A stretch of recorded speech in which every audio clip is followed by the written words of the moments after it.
Okay, I believe we're live. Hi, everyone. Hello to Hello, YouTube. hello. Hello to Twitch. Let me see if Colin can make us live on Twitter here. YouTube's Hey, not. Oh, there. YouTube just Colin, came on. can you make us live on Twitter, I love please? that we have an entire week bagging on the police department. And yes, Yeah, I'm wearing my red beret for Medicare for All today. yeah. Uh, Tell them about that tweet. I forgot to load it up, actually. Maybe I should look for that. Should I look Yeah, on Bree's tweet or Twitter?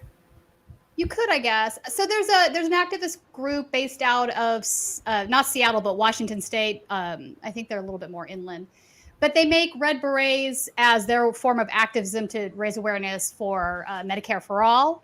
And they've been doing this for like years now. Geo Davenport, Laura Felding, there's a group of them. Geo actually ran for office last year. So, but they do this as their form of activism, and because this is how toxic and out of control Twitter is. Because Ryan Knight wore a red beret and had solidarity with him, they're getting completely trolled by all of these folks for no reason with these personal attacks, and it's just like, are you kidding me? Come on, folks. This is out of control. Yeah. Stop. So what is So I might anyway, have missed it, but why, like, is today a special Medicare for all day? Did I totally miss something? no, I just think people are ridiculous. Oh, well, that is a I mean, fact maybe there's something else for I don't know about it, but sure. yeah, exactly. I'm just tired Right. of the toxic stuff. If all you have is personal attack against folks that are actually putting themselves on the line to try to change the world, make the world a better place, then I just can't respect that. It's not Yeah. helpful. And I'm also, and full disclosure, I am a member of DSA. One of the DSA Make a little better folks place. from Sorry, hold on. National Sorry. sort of trolled them too, which I thought was incredibly tacky, unprofessional, and petty. Yes, I And, totally agree. and I said to him, I said, look, you should apologize. This is really inappropriate for somebody in leadership. And he was Yeah. like, no, I'm not going to do that. So I'm like, wow, duly noted. Right. Anyway, Yeah, it's a shame. It feels like all anyone can do is attack one another these days, which, in some cases it's warranted if you feel like someone is truly a threat or is truly doing something wrong, or that is but there's a way to do it without getting into a personal toxic attack. I can, yes. like, for example, if somebody makes a false statement based on some sort of antecedent bias about something that we could be having a factual conversation on, I think it's perfectly acceptable to say to this person, you know what, this is wrong, this is why. But when you start going to this area of, oh, you look like FOMO, blah blah blah, you just want one of our hats and not yours, bah ha ha ha ha, then I'm going to say, no, you know what, you crossed a line here, you're being petty, this doesn't serve anybody's interest but the Platonomies. Right. You know what I'm saying? Yeah.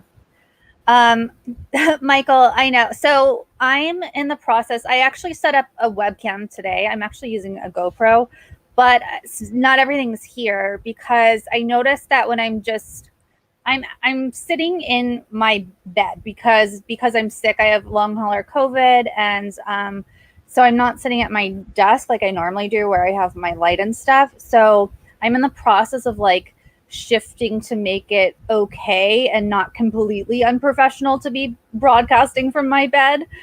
So I am I will be making it so that I am not sitting in the dark. So I will find a way to have a ring light or something in front of me. I only have, you know, the like a little light beside me and like a tiny little light on top of the GoPro. But no worries, you'll just have to see me a little bit in the dark today. But I have stuff on the way.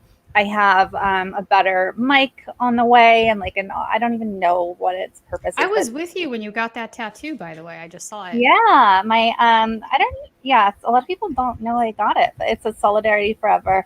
This was the night that Bernie won Nevada, like the best night that I can remember in recent history. What a night, what a celebration Such that a was. great party. So Bernie Sanders knows how to throw a party. That's all I'm going to say. even if he's not present, he sure knows. That was so He fun. called Really, in. really fun. Nina was there. Amy Valela was there. It was good. It was wonderful. What a Shui Garcia was there, who's a great advocate. It was so for cool. workers' rights. Yeah, it was good. Yeah. I actually have, and Tina took this footage. I have footage that I still have never published it, even for members, of me getting this tattoo. So I personally think that members should join, or people who are not yet members should join statusquo.com/join. Speaking of that, because we recently have reached over 1,900 members, which has been a goal of ours. Due to the pandemic, we lost members because of financial issues that people were having and things like that. And due to the throttling of YouTube, we've lost substantial income, and we're small and independent. So we've now kind of built back up to that place, but we are trying to zoom back up to 2,000 members, which would make a substantial difference for us and keeping us out on the road and things like that. So I could post those top secret images, videos of me getting a tattoo. That's right. The night that Bernie won. I remember that Tina took. So join statusquo.com/join. Indeed. After like 5 IPAs. I did not. I was not drunk. I had like 2. No, I was. I don't know how I shot the video. Reiterating for the people. This was a sober decision that I made. No. The camera woman was like 5 IPAs in, like woohoo! But I had just gotten done reporting, and I immediately had this bar was fantastic. They had like whatever cool. leftover beers they Rebar? had. I think it was called Rebar. Yeah, Rebar. They had whatever leftovers they had. It was kind of a mystery. They would give you like entire pitchers for $5 or something like that. It was incredible. And so, I had a couple beers, and then people were right next door. There was a tattoo parlor, which is a great, but maybe not, ideal spot for a tattoo parlor for some people. and so, yeah, people were. About 25 people got tattoos that night. So yeah, I was like, I'm down. I'm getting this. This is cool. So I'm I'm so happy that I got it. So it's not even perfect. Like it doesn't have to be. Yeah, I love it though. It's memories made. It makes me happy. So, and the only reason I didn't get one is because I had been drinking, and I wanted to be not making that decision after having 5 IPAs or a pitcher or whatever that was that we had. Right. So. Yeah. So and it's something like it's not Bernie's face or something like that, and it's not about idealizing a politician. This is something Solidarity Forever. It's an old Union song. Right. And this is something that will be meaningful forever, in my opinion. So I'm very excited. And then that was sort of part of the whole entire conversation, right? It was the union workers there in Nevada that put Bernie over the top. I mean, this wasn't even. We were there at the Bellagio Hotel caucus. This wasn't even a by the hair of your chinny chin chin victory. He completely dominated it. There was zero competition. Right. And that was even after the union bosses tried to stop that. So I thought it was really pretty amazing day for workers' rights. Yeah, and despite the Harry Reid machine and all of that, it was a great victory. It was a great one of my favorite memories. I actually have. Speaking of, in my special, I'm like glitching. That's weird. My special press pass right here. Is that your GoPro? Yeah, it must be. Oh, it's probably the wire or something. That's weird. I don't like you know what it is? Now that you're holding up there's a white balance issue with the camera. I've had this happen before. Yeah. I don't know enough to why. Sometimes if it's on auto, it goes to this really weird, I don't know. This is why we need cameramen and editors and engineers. See, I try to beef up my production value. I tried because I looked so fuzzy yesterday. I noticed I looked so fuzzy just on my built-in one. Whatever. I try.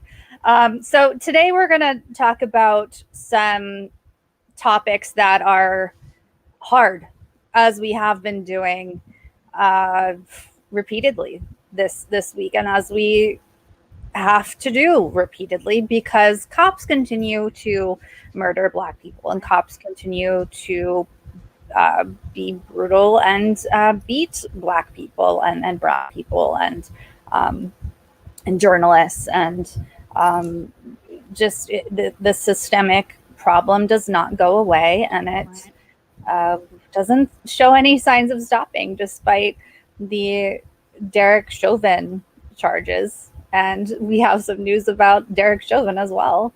So That's right. I'll show you. I'm going to start doing this actually, which I think is maybe going to be helpful. You guys can let me know if you think it is. So I'm using this to kind of help people. People often ask me for the links to the articles and the things that we're using. So I'm starting to make these pages that you guys can go to and find all of the links that we talk about. So this helps to organize me, but it also shows you what we're talking about. So yeah, so you can check this out. I'll be sharing these on Twitter every day, and I'll be putting them in the descriptions of the YouTube videos. Although I believe I totally forgot to do that today, but that's all right. There's always tomorrow. For now, I'll post it in the chats of Twitch and YouTube, so you can check that out if you want to kind of follow along with us. You can click to open those links and see things as we go. We have a theme this week, if people haven't realized. Yes, we have a definite theme. So yeah, so follow along with us. The sort of housekeeping things are at the top here. Go ahead and right now, as you're thinking about it, text COUP to 370-370. This is so you know when we go live. YouTube, of course, does not notify you ever. That is, if you do get a notification, it's few and far between. We also have this new page where you can find all of our links all in one spot. So that's statuscoup.pub/us. So it has all of our social links, our Instagram, Twitter, YouTube, Twitch, Facebook, which no one uses Facebook. And literally, so it's so insane. Like Jordan has 20,000 followers on Facebook, and which stopped growing long ago. Like that was from back in TYT days, and then they started throttling. But even so, I'll post a video there, and it literally it'll say in our analytics, 40 people saw this video. It's, Facebook, if 20,000 followers who have opted in to want to see things from this page, and you're showing it to 40 people, that does not make any sense. Anyway, so, and then it has ways you can support us, such as becoming a member for just $5 a month. If you're already a member, you can support us via GoFundMe or PayPal. And we recently added the Cash App option, which thank you so much. We've had people starting to support us there. So we're coming into the 21st century, starting to get in with the cool kids using Cash App and things like that. So we're slowly but surely figuring out the internet. So Jordan is on his honeymoon. So Tina and I are holding the coup down. Next week, we hope to have some special guests. I'm narrowing down Friday. or kind of. Yeah, so Friday we're having a special guest for sure. Tina, you can go ahead and announce that one if you'd like to. So, all right. So the background on this particular interview is here in Los Angeles. Many of you know that have seen the videos. We've had just a group of diehard Trump supporters that are now going full anti-mask, and they've been going around harassing people with what they call these anti-mask protests. So they decided to protest a grammar school last week of all places, which is, I think, a bridge too far. These are kids. You're standing out in front of this grammar school and you're harassing the kids about wearing masks. That's just a bridge too far. So, but one of the parents of one of the kids at this particular school is also a doctor, PhD and a doctor. And so he decided to try to engage these folks on the science. And he calmly just kept, trying to talk them off the ledge, so to speak. And it was a very interesting approach. He was like, I want to educate you. This is why what you're saying is wrong. It was just a very informative and calm way to deal with something that would have just made me crazy if it was my kid. anyway, so I've invited him to come in and join Jen and I because I think there's also a lot of other anti-vaccine, not understanding the science stuff going around, and I thought he would be a good guest to go through, just the nuts and bolts of what these mRNA vaccines are, et cetera, like that. So, I mean, so if you have questions, get some questions ready for him because he's going to be joining us live, and he's just an amazing guy, I think, for doing what he did. Yeah, so we're excited about that. It'll be a very interesting interview, I think. So the week after that, we hope to have, I've been talking to Justin Jackson. So he's starting his own, or he has started his own channel. So I had this idea to have channel takeovers. So inviting people on to host their show on our channel, which is beneficial because, as you guys know, I'm pretty sick. So it takes a lot out of me to host every day, and Jordan will be gone for 3 weeks. So in doing this, it'll be interesting because, Justin Jackson is a big draw. He's really an interesting guy. He's very I'm a fan, huge fan. He's awesome. So he's not afraid to go after the powers that be. He's really, really cool. He's really nice. So he's, I'm pretty sure we've got him down for 1 day. He might do 2 days. So, and I'm planning to line up a couple other people as well. Ty might do a day. So we'll see. Got some good plans going. So definitely keep your eye out and text COUP to 370-370 so that you know when those guests are coming up. And you can also join our email list, statusquo.pub/email. So let's get started. We've been going for, I always do these intros much longer when you're here, Tina, because I get to chat away. It's not your fault. It's just like, oh yeah, it's Tina. We're just gonna. But it's good because I usually jump in right away when I'm by myself, and then people miss the beginning. So I mean, there does need to be time for people to log in and. Yeah, well, usually we do the countdown anyway, so this works out. We get to catch everybody up and let everyone trickle in. Yeah, so we can see YouTube is again suppressing us. I have been starting late because it takes a while for me to get everything loaded and stuff and do the other things. I am determined to start on time tomorrow. I do apologize, everyone. I do aim to go live at 4:30 or 5 Eastern time. Obviously, that is not what happened today or the day before that or the day before that, but that's the goal because Jimmy, often goes live, and I think Graham's live. Not that I should be telling you who else is live right now, but this is the spot to be, right? So anyway, stick with us, share this stream. Smash the like button if you are watching on YouTube. Smash the like button. That gets YouTube's algorithm to show this stream to more people. If you're on Twitch, follow us.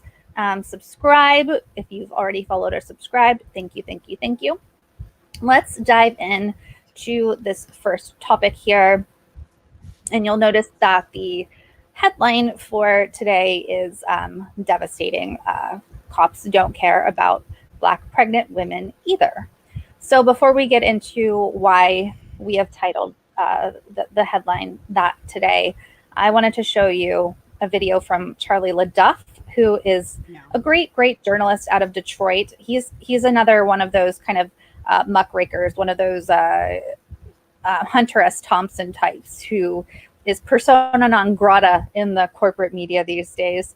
But and Jordan and I have done some work with him on Flint and gotten some advice from him on Flint. So this is a podcast that he has, No Bullshit News with Charlie LaDuff. You can find that on any podcast, app that you use or whatever, and also on good old YouTube. So ex-Detroit police chief, the dirty little secret, policing is designed to shake down Black people. So let's take a little watch of some of this here. From slave patrols to Reconstruction, from Reconstruction to Jim Crow, from Jim Crow to the Civil Rights era, from the Civil Rights era to white flight. What has really changed about policing except we enforce slave codes with a smile? We give platitudes like community policing, which there's not a damn cop in America that can really define what community policing I'll tell you is. what community policing is. It's called a beat cop. It's a beat cop. That's what it's supposed to be. Yeah. And that is Disappeared with the car. That's the intent of policing. If you go back to Sir Robert Peel and the 9 Peelian principles for policing, which says basically the people are the police and the police are the people. The only difference is police get paid to do what the citizen is supposed to do anyway. But we've migrated to this system of law enforcement and policing. And there are two different ways that policing is done in America. Legally, I can go on Mac and Bewick, and because it's for those. We always talk about Mac and Bewick. It's always Mac and Bewick. Okay, Linwood and Philadelphia. We can do it on the west side. Linwood, Philadelphia, Mac and Bewick. Brightmoor. And because of the geography, because of the demography, because of the crime stats, I can legally go in those neighborhoods and stop anybody for any damn thing I want because I can articulate it as a high crime area. And the Supreme Court has affirmed. Is that true? My ability to do that, absolutely. So just known to be a high crime area. That's all I need. That's all you need. I can pull Charlie Duff over and say, "You over there buying dope, aren't you? Because you're a white guy that don't fit in this." See, it works both ways. You're a white guy and you don't fit in this neighborhood. But it inures horribly towards the treatment of black and brown people. Mm-hmm. So you cannot use that same standard in Grosse Pointe. You cannot use that same standard in Royal Oak. You can't use that same standard in Ferndale. So then what do they use? You see there's a second prong. I guess. Second prong. So what do they use over 8 Mile or over Ultra Road? What is the police trick on that? So the police trick on that is if I look at the Michigan Vehicle Code, I can stop any black person I want to in a car. And there's something in that Michigan Vehicle Code, I guarantee you I can find that they've transgressed. So what I've done is now I've supported the pretext for my stop. Let's do the pretext. And you're talking about broken tail light. Expired tabs. Something hanging from your rearview mirror. Hanging air freshener from your mirror. Really? Yeah, really. Now, if I do that on Mac and Bewick, okay, I'm starting now. I'm working backwards. Because there are some things I can presuppose, and just based on demographics, just based on socioeconomics, I can pretty much tell you who doesn't have car insurance. So now I got a misdemeanor. Mm-hmm. I can tell you pretty much who their car isn't registered. The rolling stop through the stop sign. Just those things. Why are you stopping? Like, why are they doing that in Detroit? Is it looking for guns? They're looking for guns, looking for dope. So now, and see, this is the dirty little secret, Charlie. Traffic enforcement in its inception was supposed to be for education and correction. We figured out as cops how to get into people's cars, into their trunks, because number one, reasonable suspicion can get us inside the car. Officer safety, Terry stop, pat down and frisk. Now that's extended to the interior of the vehicle. So I can now articulate all these things. So the unfettered discretion that police officers can use to decide who they want to stop and decide how they want to take a civil infraction and use that civil infraction to go backwards. To cascade. Now, let me ask you this. You say something really... So there's part of that video. I definitely encourage you to watch the rest of that. I would love to have him on. Just really fascinating to hear that perspective and knowledge. It makes sense. It's horrible. It's horrible, but he's also backing up what Alex Salazar was saying about the LAPD in many ways, right? Yeah. Alex talks about the same thing, how in certain neighborhoods, they would use whatever they could find, how even if it was something completely trivial to get inside the car, right? And when they say reasonable suspicion, that could really mean anything, right? I have reasonable suspicion. I'm going to use that to, do whatever I need to do. And also, I would add to that, and I'm wondering if he does this in the rest of the interview, like in Los Angeles, they've used things like gang injunction and gun violence injunctions to try to sort of go RICO on Black and brown communities. They've used it very effectively in parts of the city that they were trying to gentrify for real estate development. So eliminating these, it's terrible. And then also look at the flip side of that. I almost want to play that January 6th LA video where Berlinda that was a hate crime, right? So she was attacked by these Trump folks, but I'm still not over the fact that the police were basically saying you can do a citizen's arrest. And now they're saying to Belinda that there's no probable cause for them to actually make an arrest, even though there's clear video evidence of what had transpired. So, you can't convince me that there isn't a double standard here. There clearly is. Right. Oh, of course. Of course. I did find it interesting that, he was so candid about it. I guess it's like, I don't know. I always go back to the psychology of it. Like, they know what they're doing while they're doing it. But then, I don't know. I can't get that mindset of how can you know what you're doing and then still do it and know it's wrong. I understand in the case of Alex Salazar, he had a so-called come to Jesus moment, and he changed and realized and became a whistleblower. But there are this guy too, apparently. Yeah. Yes. So I'm not talking about this guy in particular. Like, this guy's cool. I would love to interview him. But in other cases, there are guys, mostly white men, who know what they're doing is wrong, who say what they're doing is wrong, and who simply do not care. They'll get off on it. I'm gonna go farther. Yes, they get off on it. And that's a video that you sent me that I'll play. They get off on it, almost literally get off on it. Okay, we need, so I wanted to bring that in the conversation because the last couple of days we talked about how training isn't going to solve any of these things. So I pulled a video for Jen so she could see what one of the LAPD police trainers actually says to the cops. And I think people need to hear this. And they will see quite clearly why training is absolutely not the answer. Yeah. Okay, so let me play that one so you guys have the context there.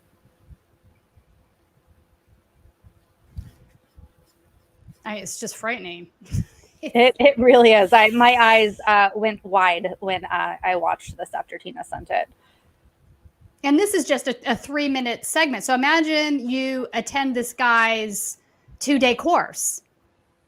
Yeah. So set this up. This is a guy who's doing training, for police officers or just for anyone who wants to learn? He does police officer training. Well, what he's known for, he probably sells stuff on the side. I have no doubt. I'm not sure, but it wouldn't surprise me if that is the case. But what Dave Grossman's known for is police training. So it's not just LAPD that he trains. Okay. He goes across the country. I actually found one of his original videos about 7 or 8 months ago when I was going through the Blue Leaks dump, the hacked dump files from that. And I found this video and I was like, what in God's name am I watching here? Are you kidding me with this? And so I started digging around and found that there had been some other journalists who had been doing some reporting on this guy, but it wasn't really getting the attention of national media for some reason. But I think it's very telling about the mindset that they train cops to have.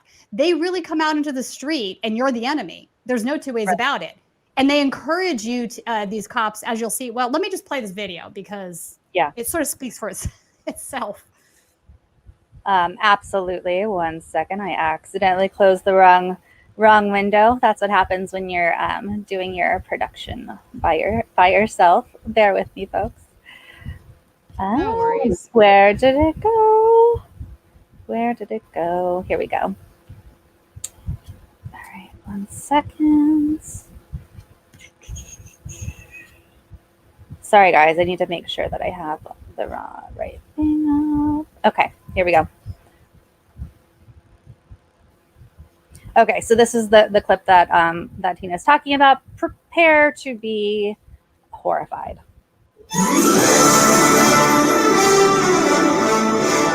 Go ahead and look this guy up. There's just tons of video that's been coming out on him now, which is good, I think. Circulate this stuff. People really need to see what's happening behind closed doors in these police trainings. Right. I mean, this guy's basically saying, oh, woohoo, you killed the bad guy. And it probably wasn't even a bad guy, right? That's just how they frame everything. That's the parlance that they use. And now go home and have the best sex you've ever had for your life and enjoy it and go out and do it again tomorrow. And if you get off on it, then good for you. That's like something you can cherish in your life. I mean, that's really the attitude that he's showing us there. It's absolutely disgusting. It's sociopathic. I mean, if that isn't psychopathy, I don't know what is, right? You're telling somebody to get off sexually with violence. Yeah, exactly. And that Michael Cooper is making a great point that this guy is paid to wash brains. That's it. And this is a kind of the club mindset that we were talking about the other day, where these guys are all surrounded by other guys like them. And so they get deeper and deeper into this hole, and then they're trained by freaks like this. So it gets worse and worse and worse. That's right. It's insane. And I'm also having a thought, and I regret not having this on video because I just didn't know it was going to happen. But I was covering a protest one day, and an officer that I had seen at several skirmish lines, I just said to him off the cuff, I'm like, why do you guys always have to be so violent? And his response to me was, did I give you a black eye today? I was like, wow, dude, okay. Like, and I remember turning to my cameraman, Jason, I'm like, tell me you randomly had that on just now. And he's like, no, sorry. I'm like, damn. No, wow. But for the fact that he would even say that just sort of shows you where they're at mentally. He doesn't see the problem with that response at all. Yeah. Hold on one second. I'm writing to Colin to see if there's a way to fix my GoPro light issue without a light. Like in settings. Sorry, this is the behind the scenes that we'll cut and post when we post this later. Okay, so this reminds me too of one clip that we played yesterday from Sarah Silverman's podcast, where the San Jose, in San Jose, and a sister called in to Sarah's show and said, my brother asked me to write a recommendation for him. He was applying to the police academy, and I was very honest, and I wrote, no, under no circumstances should this guy, get in. He's not mature enough. And, lo and behold, her brother got in and ended up killing someone, and he got off, and the public did not find out what happened. And imagine someone like that who already is not suited to be law enforcement, and then they're surrounded by training like this Grossman guy, and then they're surrounded by all those freaks who were nodding and smiling at that Grossman guy. And those were all police officers. Yeah, exactly. Well, that's what I mean. They all feed off of each other. So there are already people who are entering in who are predisposed. They're self-selecting for a certain personality type, I think. Yes. I just and that personality type is really the opposite of what a law enforcement officer should be, right? I mean, I think I can say that at this point without equivocation. Yeah. I think we all can. We've seen too much. And I'm so thankful that we have phone cameras now, because I think we would not be at this place if we didn't have phone cameras. I mean, thank God we have people out there just videotaping all of these things that we would not have known about previously, because that's what's really going to ultimately lead to change. Yes, and that's a good thing. I was actually talking to an organizer who is working with the family of Marvin Scott III, who we've been reporting on this week. If you aren't familiar, Marvin Scott III was having a schizophrenic episode, a mental health issue, and he had some pot on him. And who cares? Once again, who cares? But he was taken into custody, and he ended up being murdered by his jailers. And he has not been, his jailers have not been arrested. His family was not notified that he was dead until the next day, and they were notified by text message. So my brain fog makes me forget what I was on this point for. What were we talking about, Tina, that I got off on this tangent? You spoke with one of the organizers I spoke with, one of the morning. organizers about, I can't remember exactly why, but in any case, do check out the Marvin Scott III case, because this sort of thing is ongoing and awful, and this sort of camaraderie around policing is very common, and you'll notice that nobody is talking about, the Marvin Scott case, and even though in that case 7 of the jailers are no longer working. Right. One is back, and they aren't arrested. And initially they tried to not release the names, but the local newspaper did get a hold of the names. And so it's this whole cycle that's overtaking our country. And I don't know what the answer is. And as you saw in the Charlie LaDuff interview, yeah, you can't look. I think the answer is this: you can't reform the system. It's broken and needs to be completely torn apart and replaced with something else. I just don't think you can. I've seen too much. I think this last year has been really eye-opening for me, at least. I already had seen bad stuff and had issues with police. Obviously, that's the case. yeah. But to be on skirmish lines on a weekly basis now, I just can't. Like, every time I think I've seen the worst thing I'm going to see, something else happens. And I'm like, Jesus. Right. I mean, how many times have I called you or Jordan and been like, Jesus, guess what just happened? Yeah. Well, yeah, and some of the footage that you have from LA is like a war zone. It's the sheriff's department. And imagine this for a second. We elected Alex Villanueva because he was running on reform. So tell me who that is. So who? Okay. So Alex, I interviewed him when he was running for office back in 2015. A longer interview, over an hour and 15 minutes maybe. And he was running on this idea of abolishing ICE, absolute total police reform. Yes, cops are racist. Yes, we've had gangs in the sheriff's department. I'm not going to allow that anymore. Like, very candid stuff. No, we should not be arresting folks for low-level marijuana. Things like this. So he was coming in as a reformer, and he's the first Democrat we've had in that position in 100 years. So it's generally been law and order Republicans, right? But what we've seen now is a guy that might as well be a law and order Republican and is not really being very honest about who he is, because none of those things have really changed. Right. Yep. And anything, he protects his violent LA sheriffs. I mean, there's been multiple what they call officer-involved shootings, which means a cop shot somebody. We have dead bodies, where we don't know who the officers are that committed this act because he's protected them. I have footage where deputies have showed up with tape over their badges, which is against state law in the state of California. I asked Alex about it, and his response was like, well, they're doxing my officers. I have to protect them. No, you know what? You don't.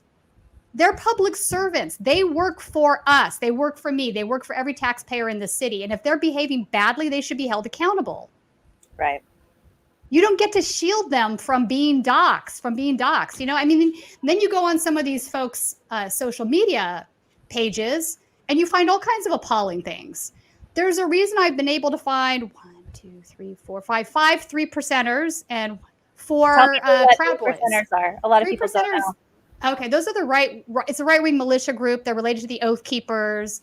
They definitely played a role in the January 6th Capitol insurrection and many other things.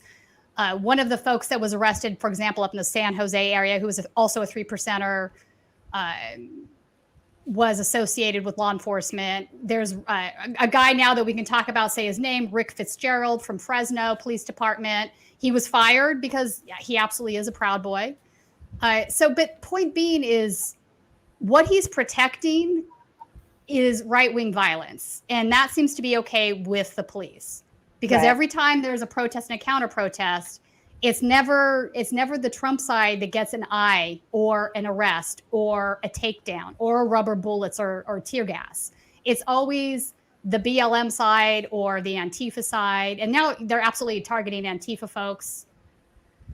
I think that's absolutely not a controversial statement. So you tell me, where's he coming from at this point? And then 2 months ago, he decided he was going to try to fight for his endorsement of one of the local Democratic clubs that is with Bernie Sanders called Feel the Burn. And so he tried to defend all of these positions to their membership, and it was an absolute disaster. He was defensible on all the wrong things. He lied. In fact, during that one, I think I pretty much called him a liar, an F-word liar, and he got really offended. Yeah, because he doesn't want to be called out. Faint Signals from Vegas says, "Where's FBI informant Enrique Tario now?"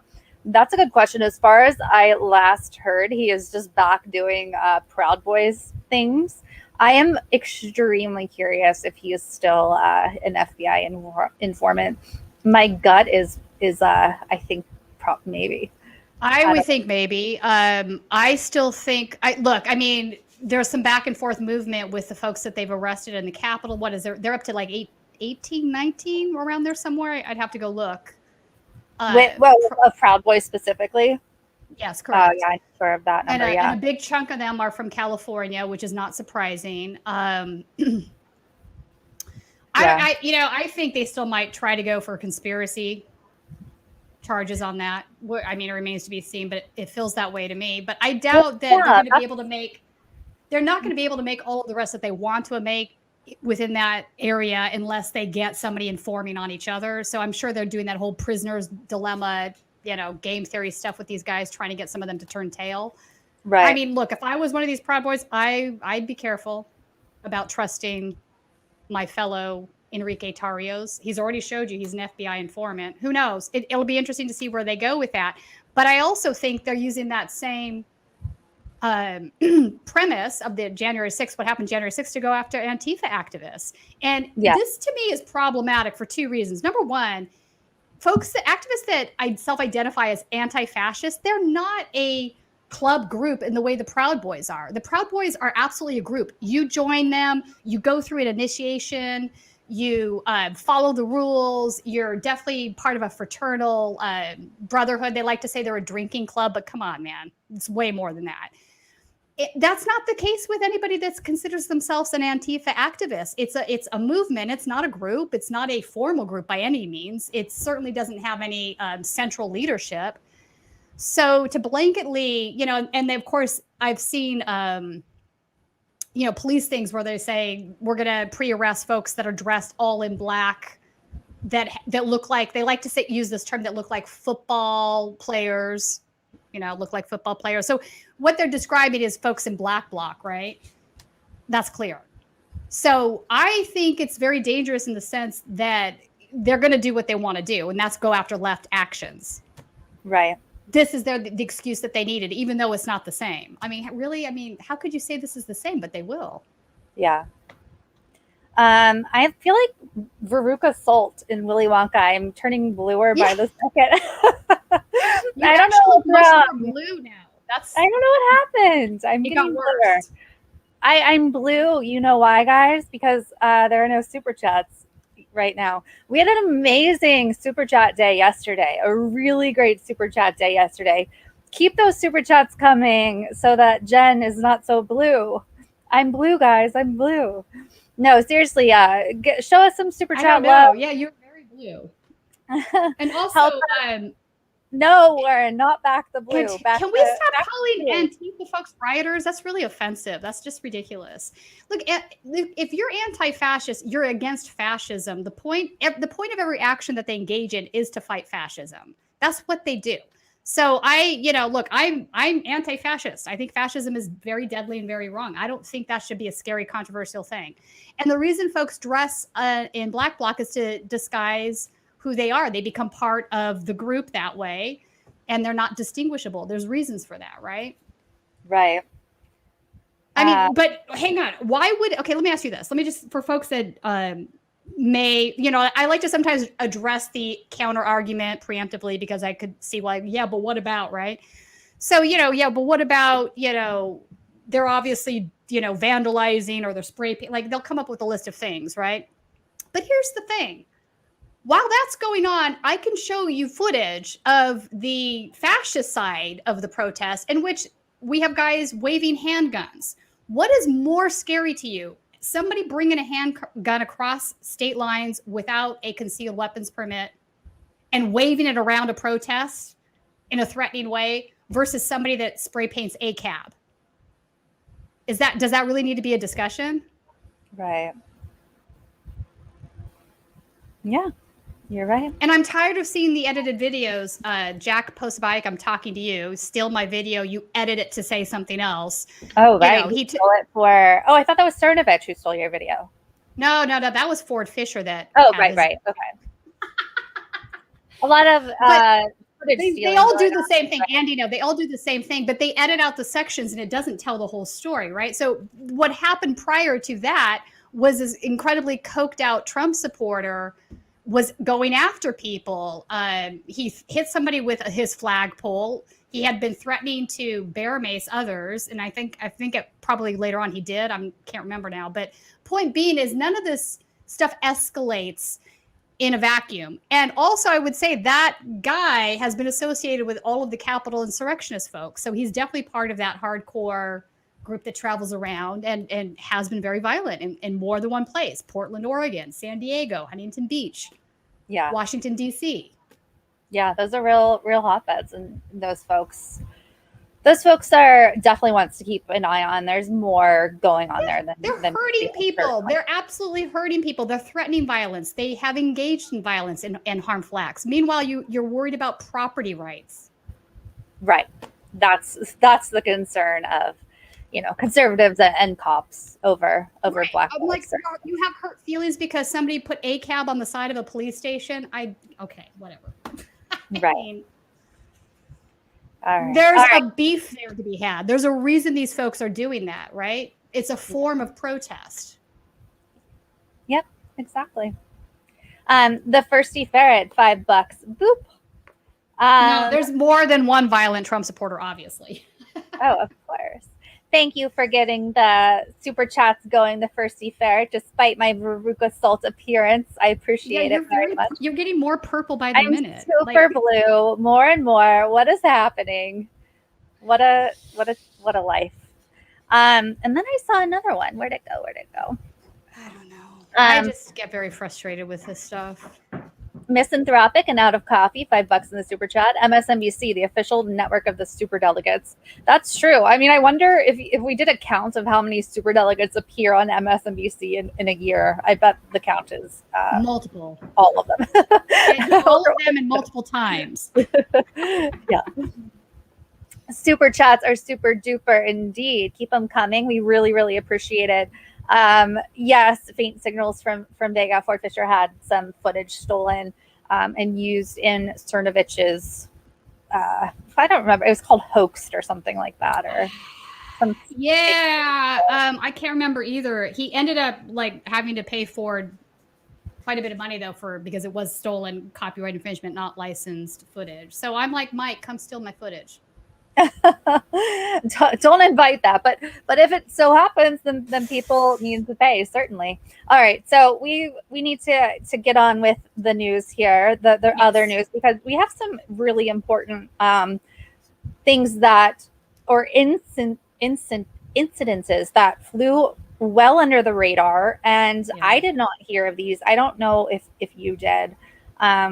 It's certainly not the only time that things like this have happened, but someone sent me this clip and I really wanted to highlight it because it really illustrates perfectly what is wrong with the police in this country. And obviously we've been focusing on the police murdering Black people in this country, and it's not just the murdering of Black people. There are a lot of police violence, instances of police violence that go completely unreported as well, and not just violence, but violence against Black pregnant women. So this video here is from October of 2020, and it shows a 9-month pregnant woman getting attacked and kneeled on a la Derek Chauvin Mhm. by police. So, Pregnant. what is this? Kansas City? Kansas City. This happened in Okay, Kansas City. yeah. Yeah. So this is a short clip, but it's very disturbing. So beware.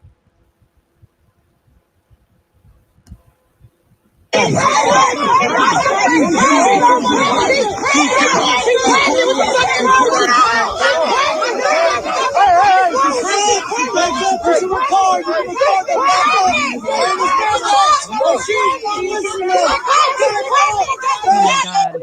Every time I see this, I understand that, but she's not listening. You got to get back or you're going to jail. Back up. We're going to handle this. Look again. Look at her pregnant belly.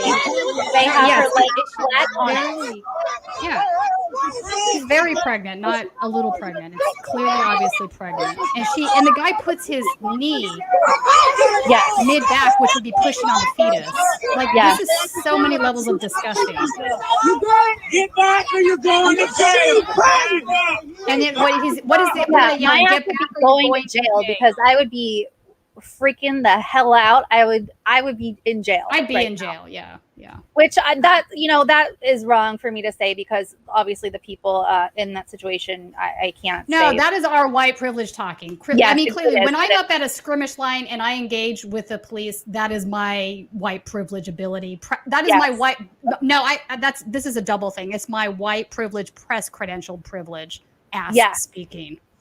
Yes. So And there's definitely something to that because if other folks engage the police the way I have, they would absolutely not walk away. Absolutely. So yeah, I want to clarify. I want to say that I know that that's true. Yes, it is. It is white privilege talking. I'm just saying that I cannot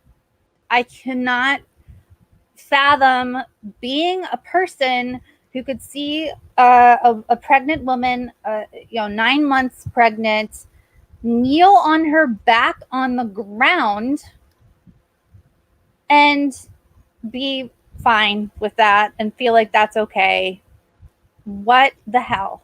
Like, meanwhile, the Nazi that shoots up a synagogue, they're getting McDonald's for. Yeah. That's the thing that angers me the most is anybody what they'll try to say is like, well, she did something to deserve this. No, she did not. And I'm tired of folks saying, well, let's look at what they did. Are they criminals? No, stop it.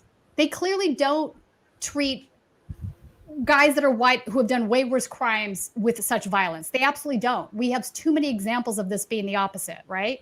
Moreover, the police are not supposed to be executioners. That's not their job. They are acting like executioners for the state at this point. We have a jury system that's in place to deal with crime. This is not them going out there. I'm saying, I'm going to decide that you get to die today because what I perceive as the crime that you committed. Is that really the country you want to live in? Yeah. And someone pointed out, I bet that cop is pro-life. Yeah.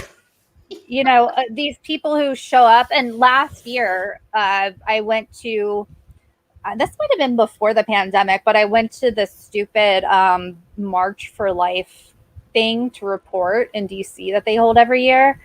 Oh, you're a better woman than I don't know if I could handle that. It's the worst.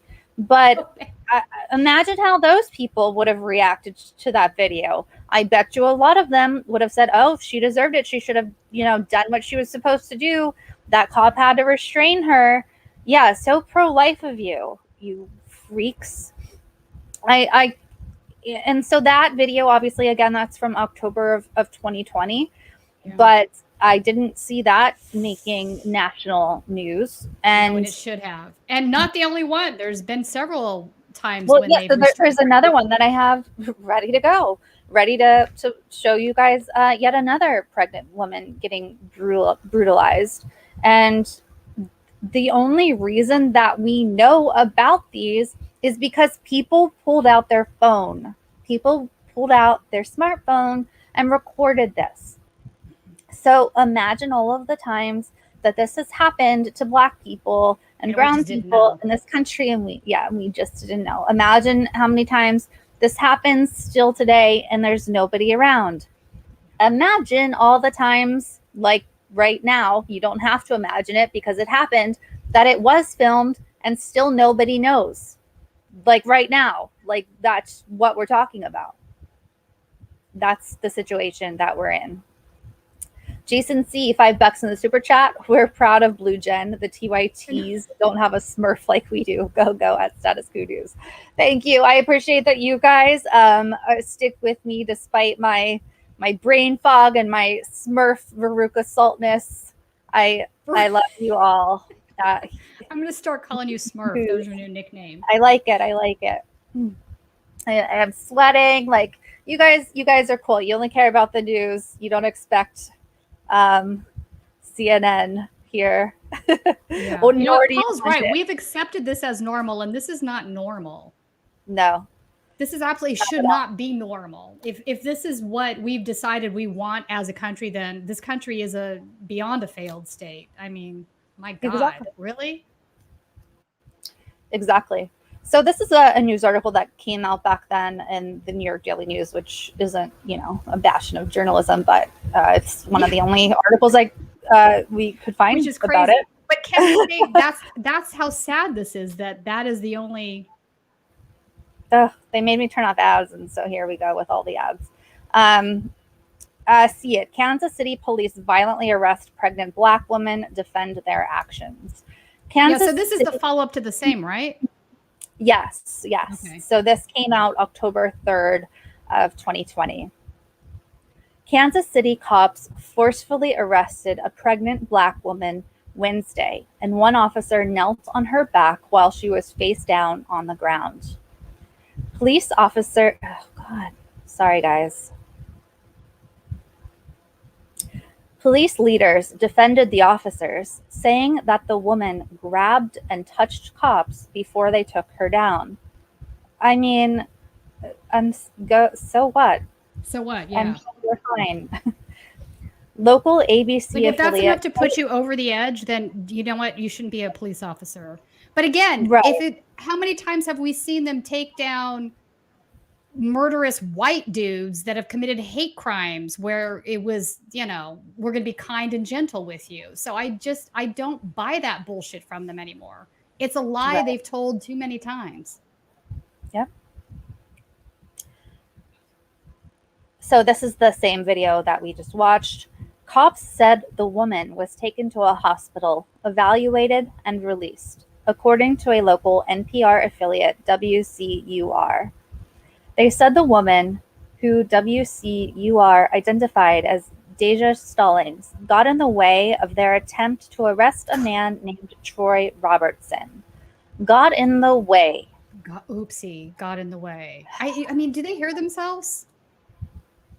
A second video shows officers rolling Stallings onto her side after handcuffing her. Stallings' attorney, Stacey Shaw, said her client is 9 months pregnant. Cops said they were called to the area by a gas station security guard who reported a fight in the parking lot. Local Fox affiliate WDAF reported. Police released a 30-minute video Friday of people milling around the area. At around the 25-minute mark, cops can be seen moving to arrest Robinson. All important parties then leave the frame, and Stallings and others have been detained by the time the camera pans to catch up.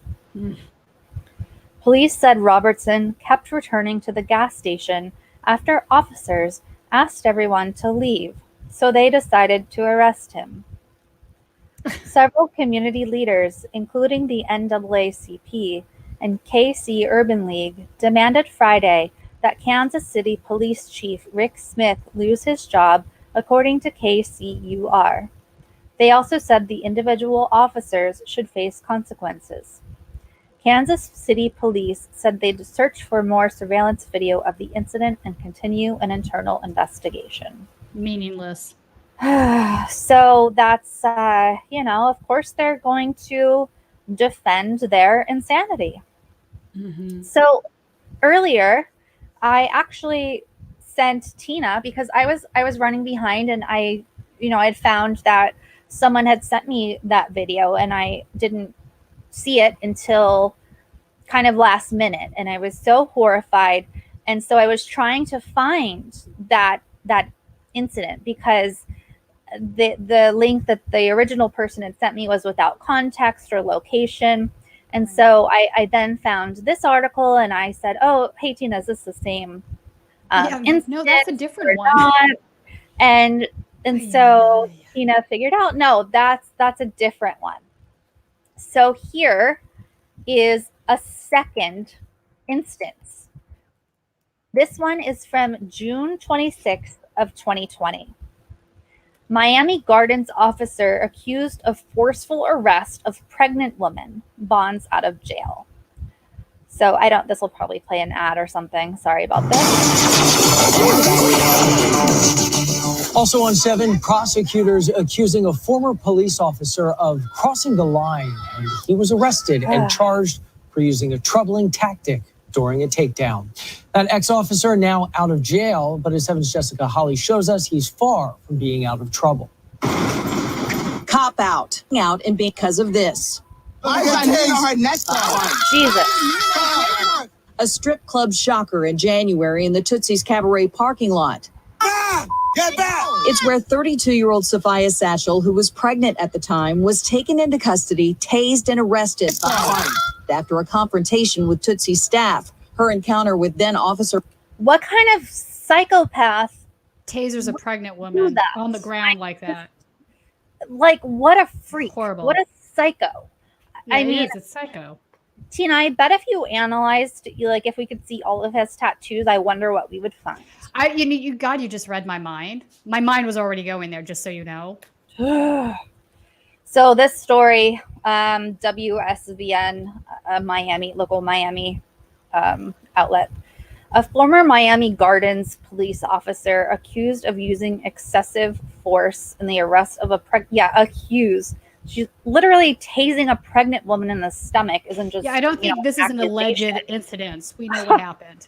And the arrest of a pregnant woman is off the force after bonding out of jail. Jordy Martel was captured on camera using a taser on a pregnant woman and putting his knee on her neck outside of Tootsie's Cabaret in January. Martel was arrested Thursday and charged with battery and official misconduct. 32-year-old Sophia Satchel was arrested after a confrontation with Tootsie's staff. Martel, who worked the security detail that night, went too far, according to Miami-Dade State Attorney Catherine Fernandez-Rundle. Fernandez-Rundle said Martel allegedly used excessive force by putting his knee on Ms. Satchel's neck. So what about the taser? He went and that also isn't allegedly. We can see that he did this in the video. He kills right. When they do that. You're like, it's not alleged. It is what it is. Right. He went into Satchel's car without any evidence that she had committed a crime. Martel was caught on video reaching into Satchel's car as she said back to him, "Don't reach into my car." Yeah. He then appeared to pull her out and use a taser on her. Satchel's attorney released a statement saying in part, "The days of shuffling aside these videos of police misconduct are soon behind us as a community and a nation. We are pleased to see swift action taken by the authorities against this former officer." Which that's not, I don't believe, I mean, no offense to this attorney, but that's not a good statement. No, because it's not behind us. Hide these videos. Yeah, that's, that's not just like it's going to keep happening. Yeah, we're not even close to those days even being a part of this conversation. Are you kidding me? Yeah. The Miami Gardens chief of police called the rough arrest egregious behavior and wouldn't be tolerated. I think this is beyond egregious behavior. This has gone into completely violent. Wow. The video outside assault. of Tootsie's Cabaret included a staff member asking the person recording the incident, "Can you please delete that, sir? Can you?" Oh, hell no. I did not see that part before. I cannot. I don't. I Wow. don't have much hope for humanity at this point. I don't know. Oops. I meant to just put you on the screen, Tina. Ooh, how do I just switch it to you? Why do you want to do that? Because you're blue?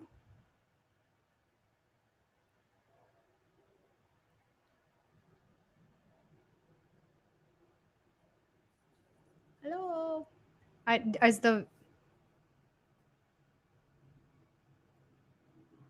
don't know what just happened. I can't hear anything.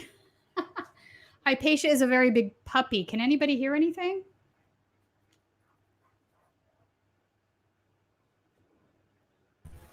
Everyone's good. Oh, okay. Now I can hear you. Okay. Yeah. So I wanted to point out actually one of the comments said that, oh, did Colin tell you how to make yourself less blue? You do look less blue. I plugged it in. Oh, well, there's that. Maybe that was the problem. Maybe that was the problem. Maybe But apparently in that first video from Kansas City, there is apparently at some point where you could see a white person's hand goes in and touches one of the police officers. We should maybe go back and look at that again. Because if that's the Miami one? No, Kansas City. Because if that's the case, that's really damning evidence as well. So here you have an example of a white person doing the same thing, and the white person walks off scot-free. The cop zeroes in on the pregnant black woman, which is so many levels of fucked up. It's Misanthropic and Coffee. I love that name. Am I getting that right? Yeah.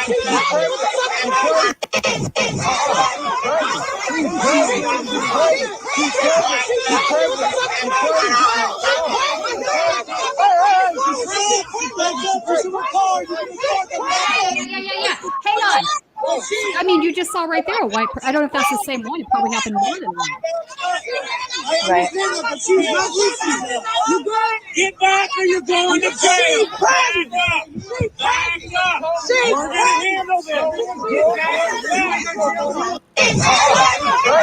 Yeah. Yeah, double standards all around. Mm-hmm. Of course. So upsetting. So that just illustrates what this country is. And if they're willing to attack and, kneel on a 9-month pregnant black woman on her back, pressing her belly into the ground, if they're willing to tase a pregnant woman in her belly, right? Would that happen with white women? No, it wouldn't. Probably not.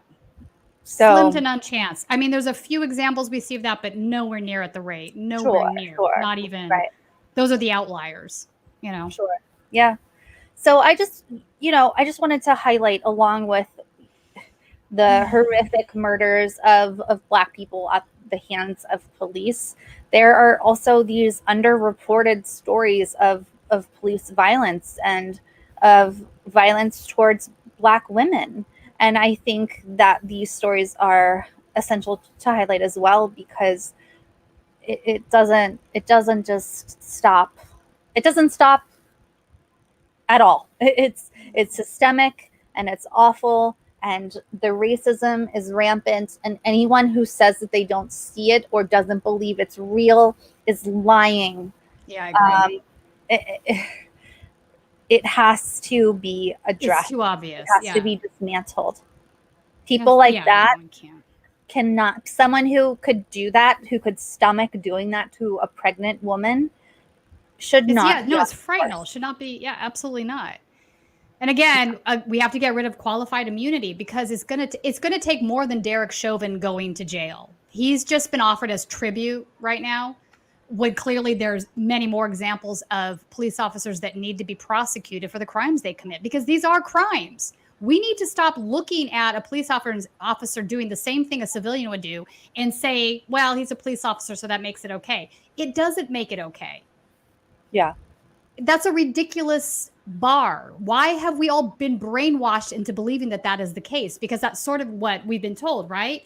And, we talked about this yesterday. It's not just the propaganda that the police put out. It's the media as a whole that talks about cops in a certain way, or they just publish their press releases without questioning anything that's in them when they should be questioning it.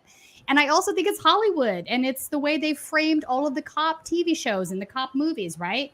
They've been treated as the heroes. When's the last time anybody has seen a cop TV show that really examined the police force as it actually is? Does one even exist?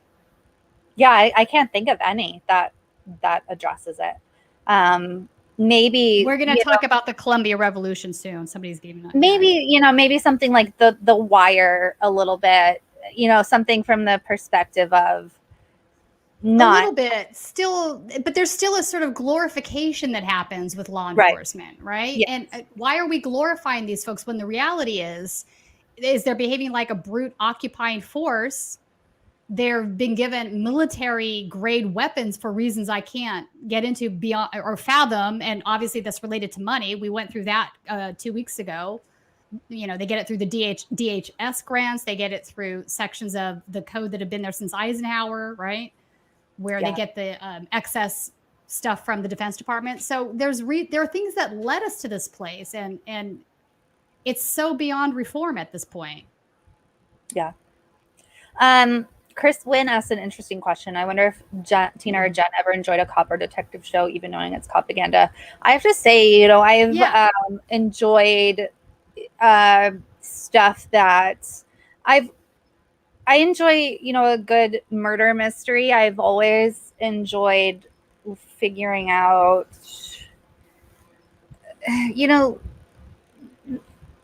I even, like serial killer documentaries. Yeah, Criminal Minds. Things like that. I was always fascinated by that. Yeah, like Just Mind Hunters. Part, yeah. Oh, yeah, the psychology is fascinating to me, like the John Douglas stuff. Yeah. I find that very interesting. I'm watching a show right now called The Sinner. I don't know if anybody else has seen it. Jessica. It's on Netflix. I'm not sure where it was originally. It's on, but that guy is a hot mess. Yeah, it's a very enthralling show. So to answer your question, yes, but but also realize that this is not reality. And I would like to see Hollywood produce a show about the police department that was more authentic. Yeah, I mean, because we grow up in this soup, right? This media soup, whether it's just cable news mixed with Hollywood, mixed with billboards that are being put out by the police department to try to clear up their image and make them seem something else. Like we're constantly being bombarded by these messages from the time we're children. So we actually do. We're like, okay, like Marvin Scott's nephew. I want to be a cop when I grow up. Because he thinks they're heroes. He thinks they're the good guys, right? Yeah. Completely detached from reality, but that's what we're raised to think. And then it comes at you hard when you realize that that's not true. Right. Who's hating on Murder, She Wrote? Bubba Smith. Murder, She Wrote's good. Jessica Fletcher is a hero. Come on now. Okay, I'm so not a fan of that show. Don't hate me. Jessica Fletcher's not a cop. Jessica Fletcher loves everybody. Mad World 1952. She's good. What's wrong with Jessica Fletcher? She never committed any violence. Officer Bubbles. Oh, yeah. The Canadian Dallas. Remember Officer Bubbles, giant cop at the G20 who felt threatened by little bubbles of soap and water. Law and order types still support this BS. I don't know what that is. What is that? G20? No, the giant soap and bubbles. Oh, you know what? In fact, Google it really fast, or no, don't Google it. Use a different search engine. DuckDuckGo it real fast. We can put him on the screen. Okay, you're so funny with your. We're literally on YouTube right now. Okay, DuckDuckGo. I didn't choose this platform. Officer Bubbles G20. Okay, here we go.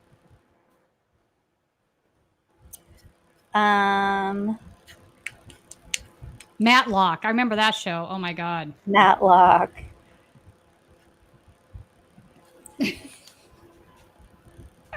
DuckDuckGo it. I don't know. That's like a part of it. Now Google it means like look for it on the internet, right? But do not use Chrome, folks. Use DuckDuckGo. Get rid of these apps on your phone. If you All right, don't actually, have we have so much to get through, though. Okay, we'll Okay. I'll look at that later. I will lecture y'all later on private security issues. Okay, so I'm gonna. I have a few things that I kind of want to get through pretty quickly, just to give updates on them. This Wait, one, no bubbles? I don't have. We don't have time, honestly. Okay, all right. But we'll look at that later, just because it looks like it's going to take a while for me to like even understand what that is. Now I have all these ads going on. No.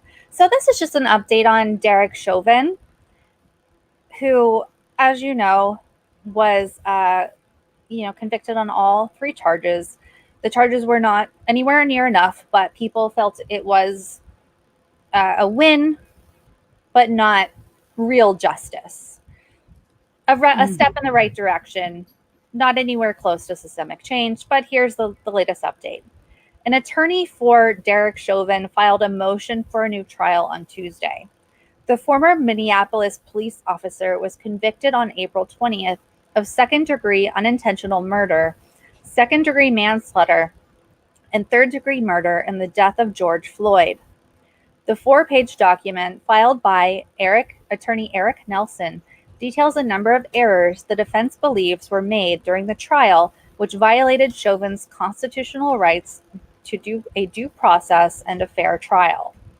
These include allegations of mistakes made by Hennepin Judge Peter Cahill, prosecutorial misconduct, juror misconduct, witness intimidation, and the impact of publicity. No specific incident or juror were noted in the motion. In a statement to CNN, John Stiles, Deputy Chief of Staff for Minnesota Attorney General Keith Ellison, said, "The court has already rejected many of these arguments, and the state will vigorously oppose them." The new court filing alleges the publicity during the trial threatened its fairness, and a defense expert witness was intimidated after he testified, but before the jury deliberated. The publicity here was so pervasive and so prejudicial before and during this trial that it amounted to a structural defect in the proceedings, Nelson wrote. Nelson accused the jury of committing misconduct and may have felt threatened or intimidated, felt race-based pressure during the proceedings, and or failed to adhere to instructions during deliberations, the motion read. The court abused its discretion in not granting a change of venue or sequestering the jury, the court filing says. The court also abused its discretion when it submitted instructions to the jury that failed to accurately reflect the law in reference to the second-degree unintentional murder, third-degree murder, and authorized use of force, the document read. Nelson also wrote the prosecutors committed misconduct, including but not limited to disparaging the defense, improper vouching, and failing to adequately prepare its witness. Disparaging the defense. I'll disparage the defense. Well, I mean, he sort of did, and it was kind of hilarious in his closing statement. Horrible effing murderer, Derek Chauvin, burn in hell. No. He kind of said there. I can't remember what words he used now, but he kind of insinuated that they made some dumb moves, the defense attorney, which is correct. Nelson did not put on a good defense on top of everything else. Good. And I would also say, and in fact, when on that last day, he made a motion for a mistrial, and he said he made the same arguments then, that the publicity was bad, that Maxine Waters had said what she said. And the judge actually said to Nelson, there's your grounds for an appeal. So here he is now making an appeal. I don't think this has any legs. Yeah, I don't either. I think that this is done as far as Derek Chauvin. I think really what we're looking to is justice in other cases. I don't think Derek Chauvin is gonna see. No. And, he made a lot of mistakes, but I would also say this, he's talking about the medical guy that he brought in for the defense. This is a guy who studied under South Africa apartheid. If that is not bad optics, I don't know what is. That's the guy you decided to find and bring in to defend your guy? Really? And then he used every old school argument under the book about how, cops are allowed to do what they're allowed to do. And I don't think anybody's buying that dialogue anymore. They're just not. They've been exposed to too many things. Yeah, and they also had the guy from Baltimore come defend Chauvin, who was just horrible. That's the guy I'm talking about. That's who I'm talking about. He is. He trained at South America apartheid, Jen. When I saw him, I was like, "You're kidding me, right?" Yeah, he was real sketchy, and now he's being very sketchy. Investigated himself. So, and that's right. I mean, this is your guy in Baltimore. You probably know more about him than Baltimore's extremely corrupt. Just talked about, speaking of The Wire, that's not fiction. It's very, very corrupt, and I'm surprised that more publicity is not put out these days on the corruption there. It's very, very scary, honestly, and I think that's a part of the reason why more publicity isn't out there on a lot of these cases and a lot of the mistreatment and a lot of the murders, because of the intimidation. And so that's it. Just a quick update on Derek Chauvin. Now my computer is trying to die, so I need to take the thing off the light, and then that's not going to be good. What a journey! What a journey in the world of live streaming. So there's another couple of stories that I really wanted to update you on to kind of get your takes on both audience and Tina. One Colombia. Of them.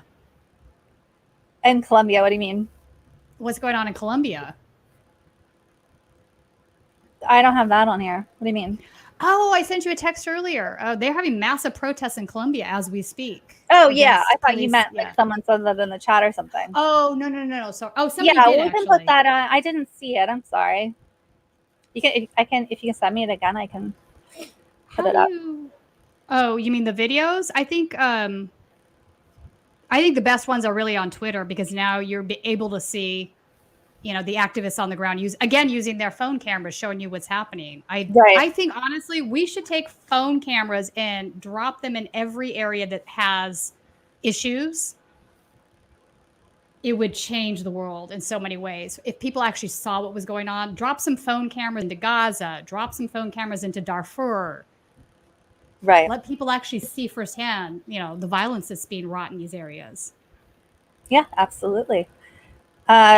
Before we move on to the next story, which I've been following for a while and is just a true example of white privilege, I want to remind everyone that we thrive on your support. So if you're not already a member, join us, statusq.com/join. You'll get access to our members only Discord chat, which I'm probably not signed in. Let's see if I am. Let's see. Let's take a gander here. I'm not. I don't know, but it's gonna be a real. I'll take you there in a little bit, but I can take you behind the scenes, and it's a real active group there, and we talk a lot. After the stream is done, you enjoy chatting with people in the live stream, so you can keep the conversation going. Talk about the news, talk about politics. There's also people talking about books and videos and things like that. And truly, the reason we're able to report is because of our sustaining members. Join for just $5 a month, and it really, really helps us. So if you're not a member, if you used to be a member, please join statusq.com/join. We're trying to reach 2,000 members, and that absolutely helps. You can also support us via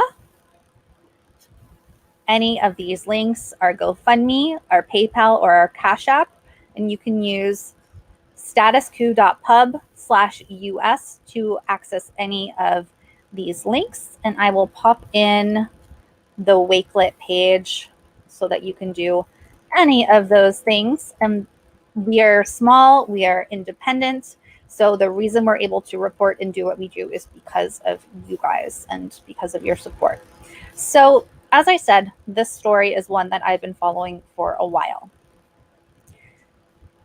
you guys know about influencers. The many of them annoying, most of them annoying influencers, Instagram influencers, etc. A lot of people try to become influencers, and in trying to become influencers, some people make things up. Wow. There's even an HBO show, I can't remember what it's called, but they did an experiment in trying to get people to become influencers. And, they bought followers and likes and things like that. I don't care about any of that. That's fine. Whatever. That's basic stuff.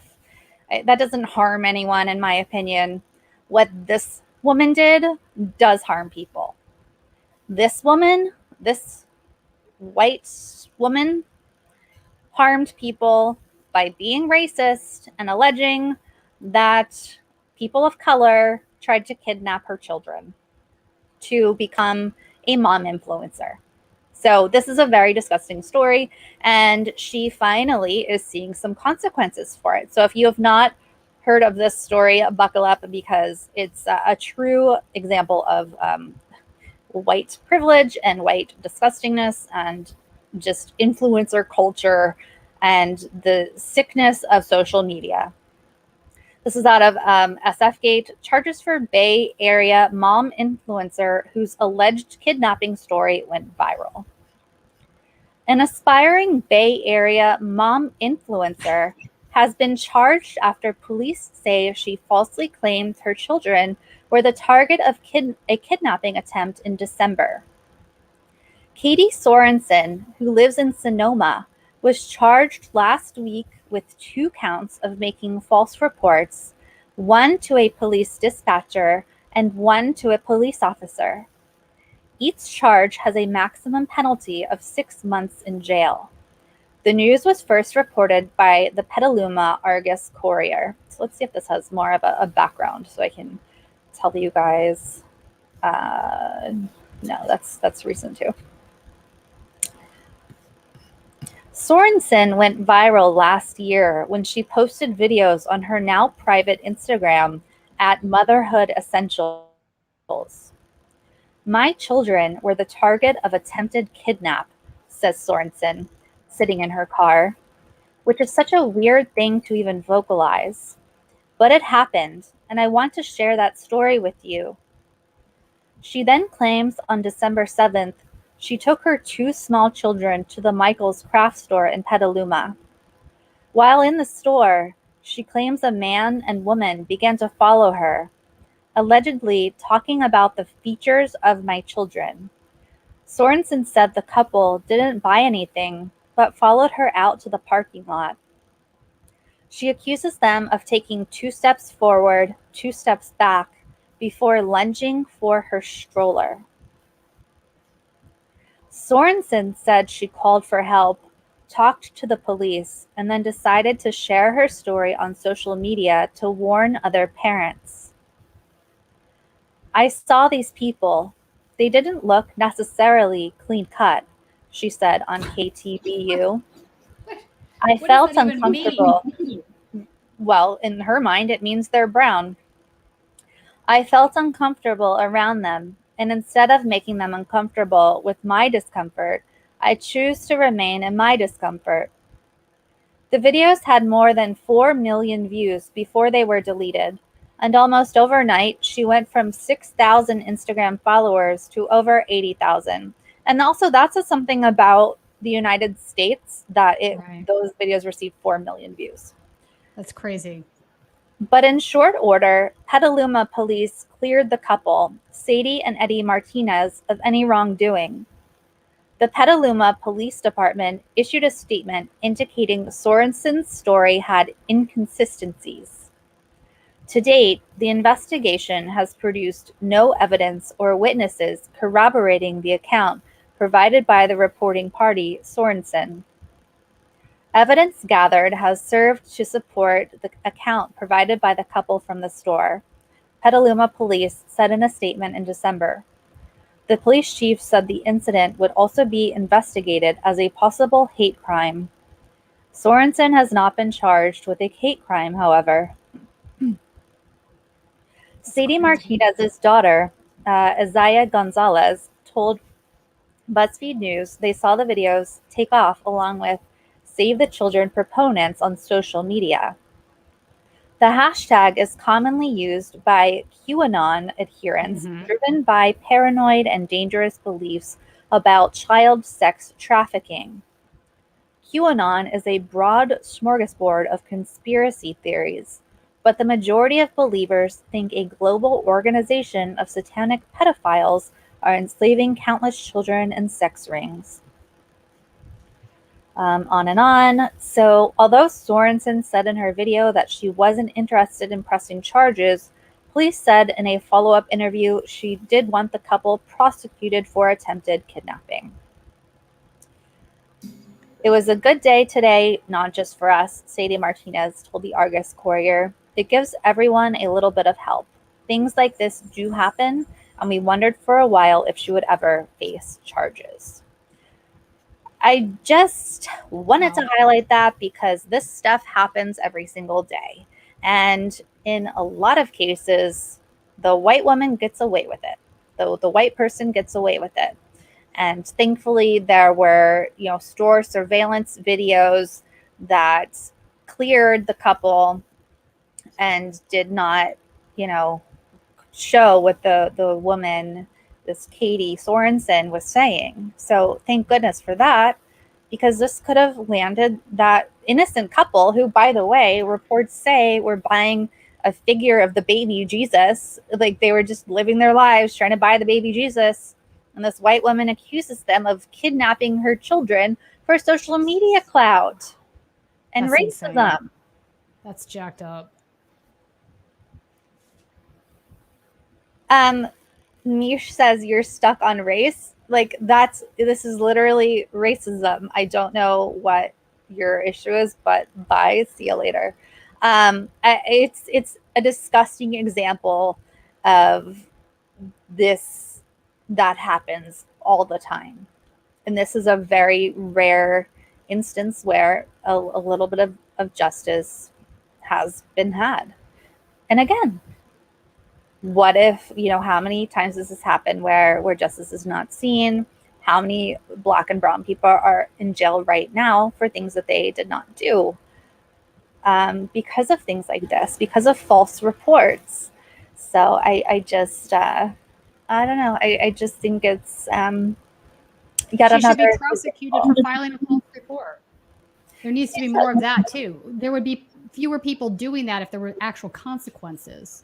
Yes, consequences have to be had for actions like this. It can't be. It can no longer be acceptable to be racist and.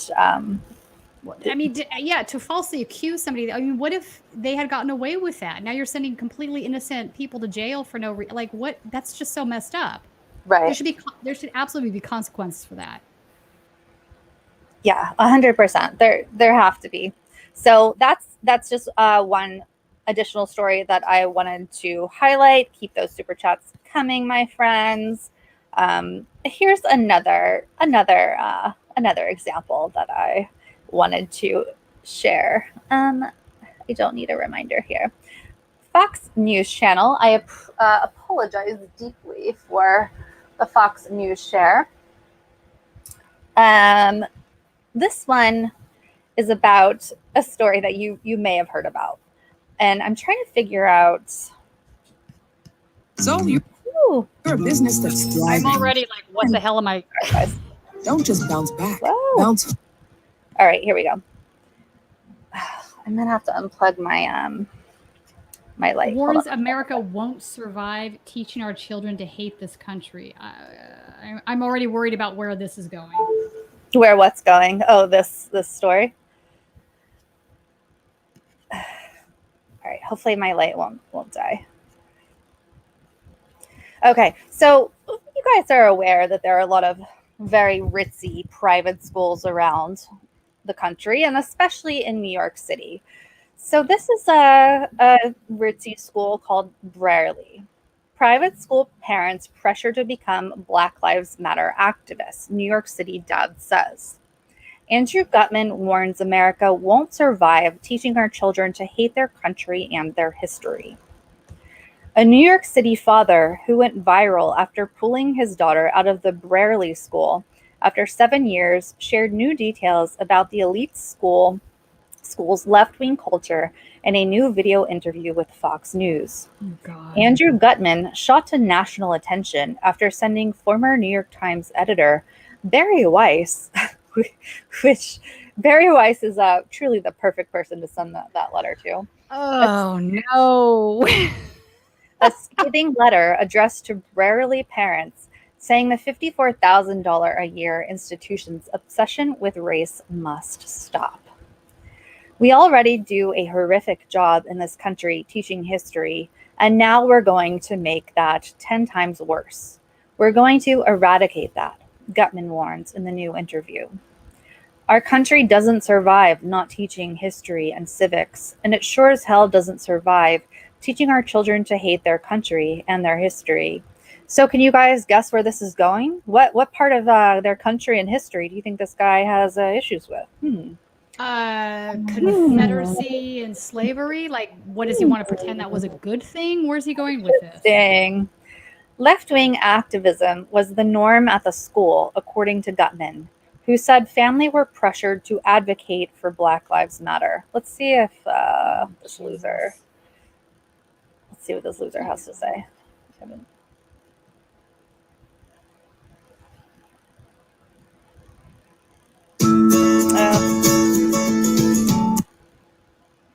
Let that load for a second there. Mm-hmm. Imagine these parents are everywhere, of course.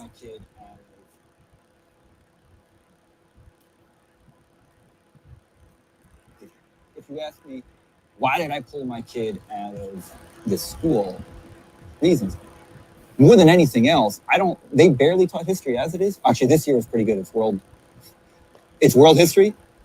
World civilizations, they're not allowed to use the word civilization, right? If you use the word civilization, it implies that there are some cultures that were uncivilized, and that's not acceptable. So even little things like that, you start to see changes creep into the curriculum. But more broadly speaking, they barely teach American history. They've eradicated, fifth grade was American history, and they've significantly changed that curriculum this year. Luckily, my daughter had it last year.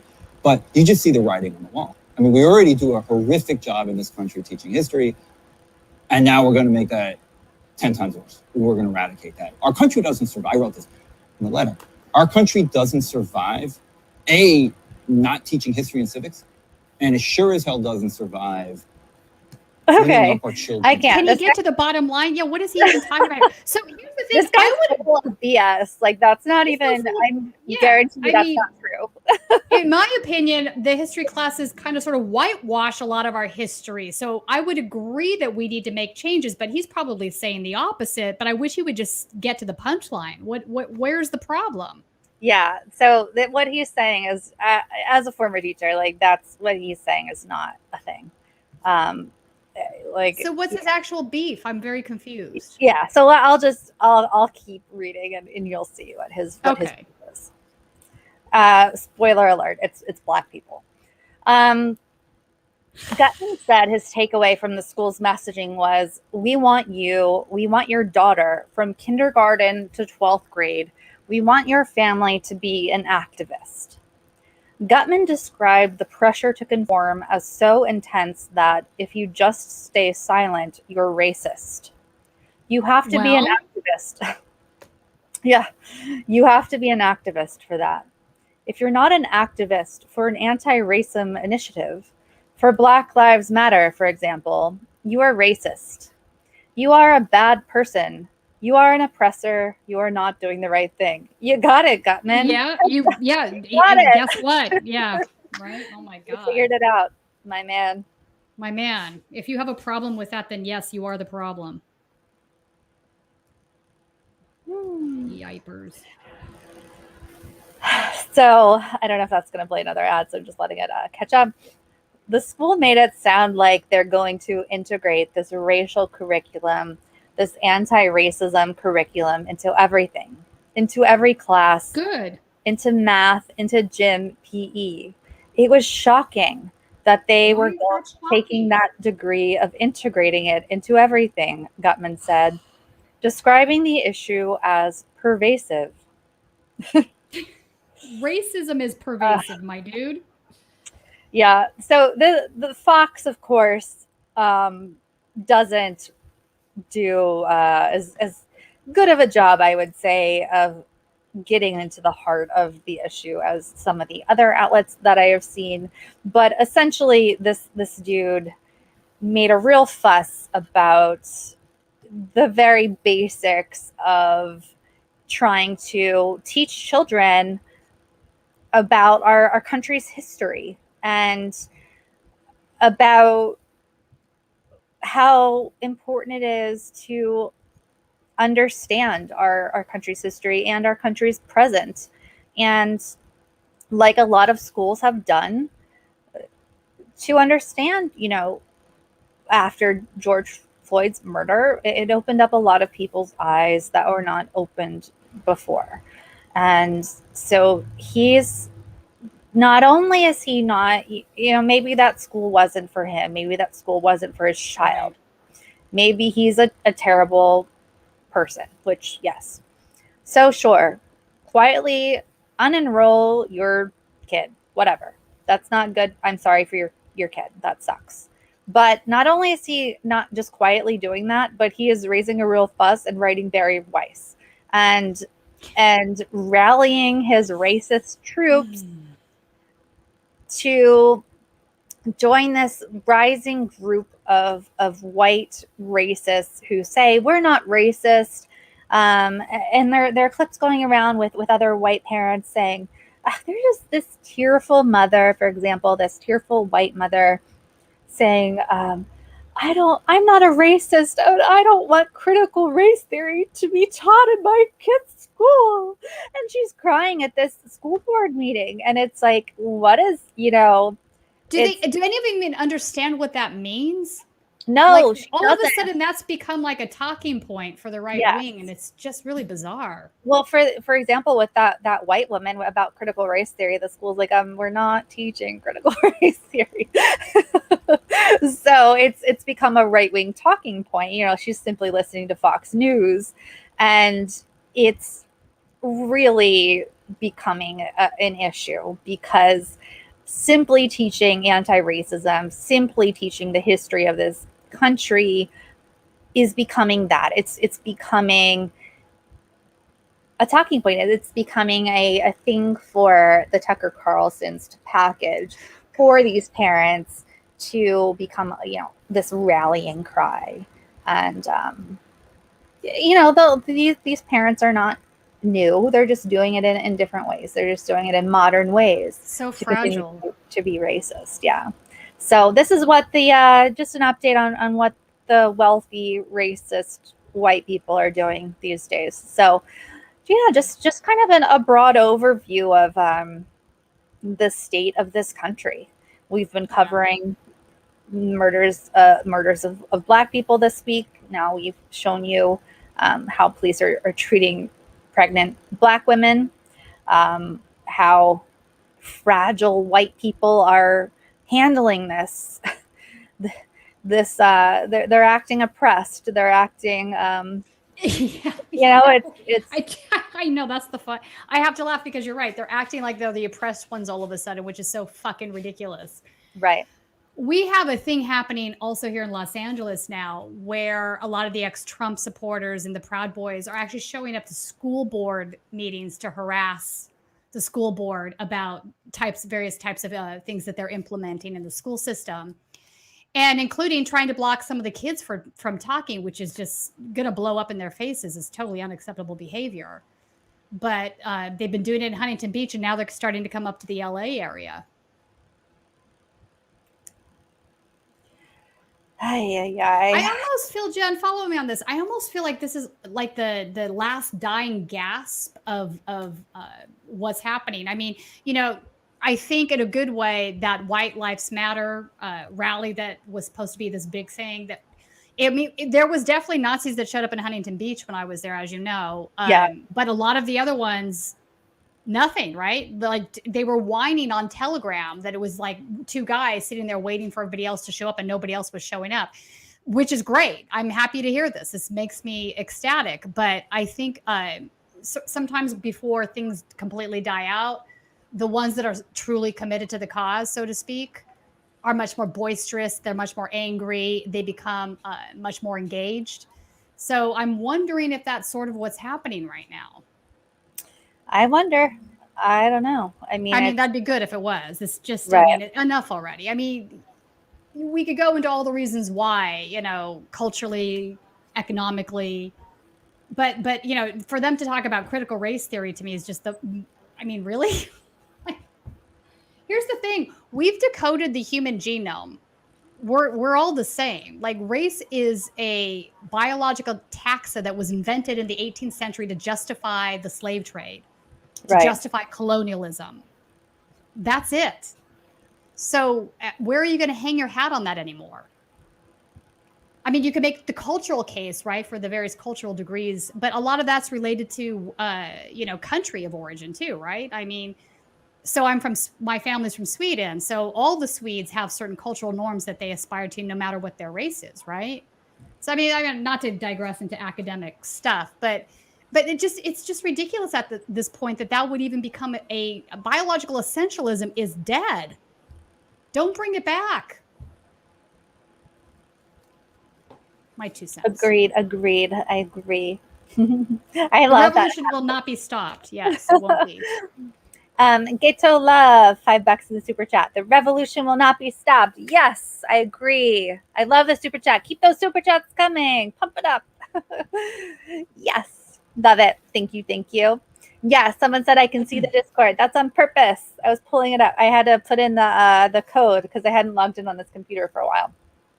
So yeah, so when you join Status Quo as a member, as I was saying earlier, Hang on. I gotta stop, Jen. Warren, Are you kidding me? Nobody here is pushing race. Do you not see the difference between racism and race? Because there's a very large difference.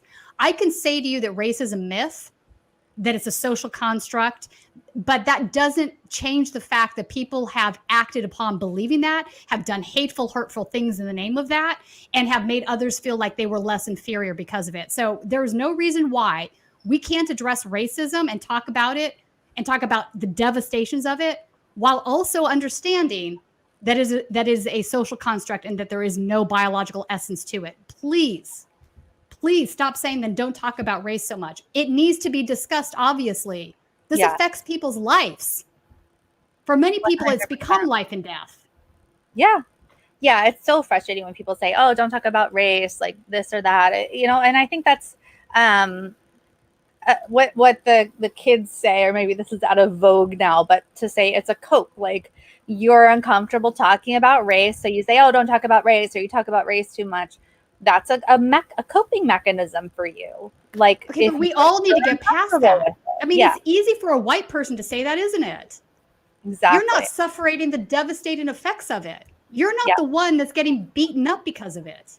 Right. Or hated upon. Yep. Talk to your Black friends, your Jewish friends, your brown friends that have to live through these experiences. Death by a million cuts on some days. Yep.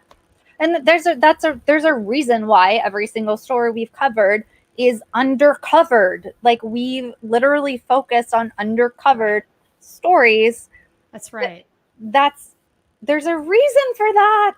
You're saying stop talking about race so much. Like, it's not like you're inundated with it constantly. Exactly. It's because it's undercovered. It's undercover. So how could you tell us to not cut? What is wrong with you? Jen, I don't know. So Jen and I, we made this decision this week that we were going to look at all of these things because they're not getting discussed and they should be discussed. And you're going to have to sit through 2 more days of this. Sorry. Yeah. And forever. Like, I'm never like all right, forever for sure. But I'm saying right now, this is what we're focusing on. Yes. And it matters. Yeah. That's what Status Quo is all about, is covering the stories that corporate media doesn't cover, stories that are covered up, stories of disenfranchised people that you know, we don't care who tells us to stop. We don't care who tells us to shut up. We're going to cover the stories that matter. So, like, if you don't like it, you know, no one's forcing you to be here, but I think, like, probably you should be here if you think that. Yeah, this guy is oh, the one that needs to stay and listen to this, even though he's been trolling us. Now I'm I'm truly sorry. into that. I needed to say something about that. That's What a time. Next time I will like plan ahead with my plugs. So I do have another light plug. I just need to find it. So anyway, 1 second, I will get that light plug. In the meantime, what the heck? I thought I got into the Discord. Oh, here it is. So when you join Status Quo as a member, again, this is how you sustain our reporting. The reporting that corporate media will not do. We cover what corporate media covers up. There we go. There it is. So we have here, this is for members only. So this is a real sneak peek for you. You can see Michael Cooper posting the chat that we are live in right now. But people post, you know, whatever they want. This is the general chat. And we also have politics chat, you know, whatever's in the news. We have uplifting news spaces to talk about, you know, things that make people happy, you know, stuff that's going on in Latin America. I made this channel because, you know, Jordan suffers from constipation, so someone said make this channel as a joke, but it actually has been really helpful. Like, people have really great advice. Activist organizing. People give us suggestions of things they want to see.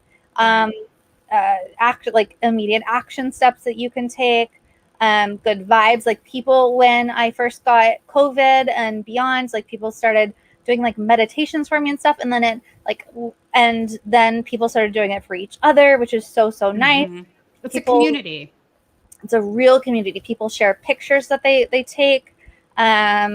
I know, like, Anat shares a lot of pictures of Jordan and their dog Millie. Like, Millie has a sore paw. Poor Millie. So it's so sweet. Horsies. Story ideas for us. A book club. Recipes. Okay.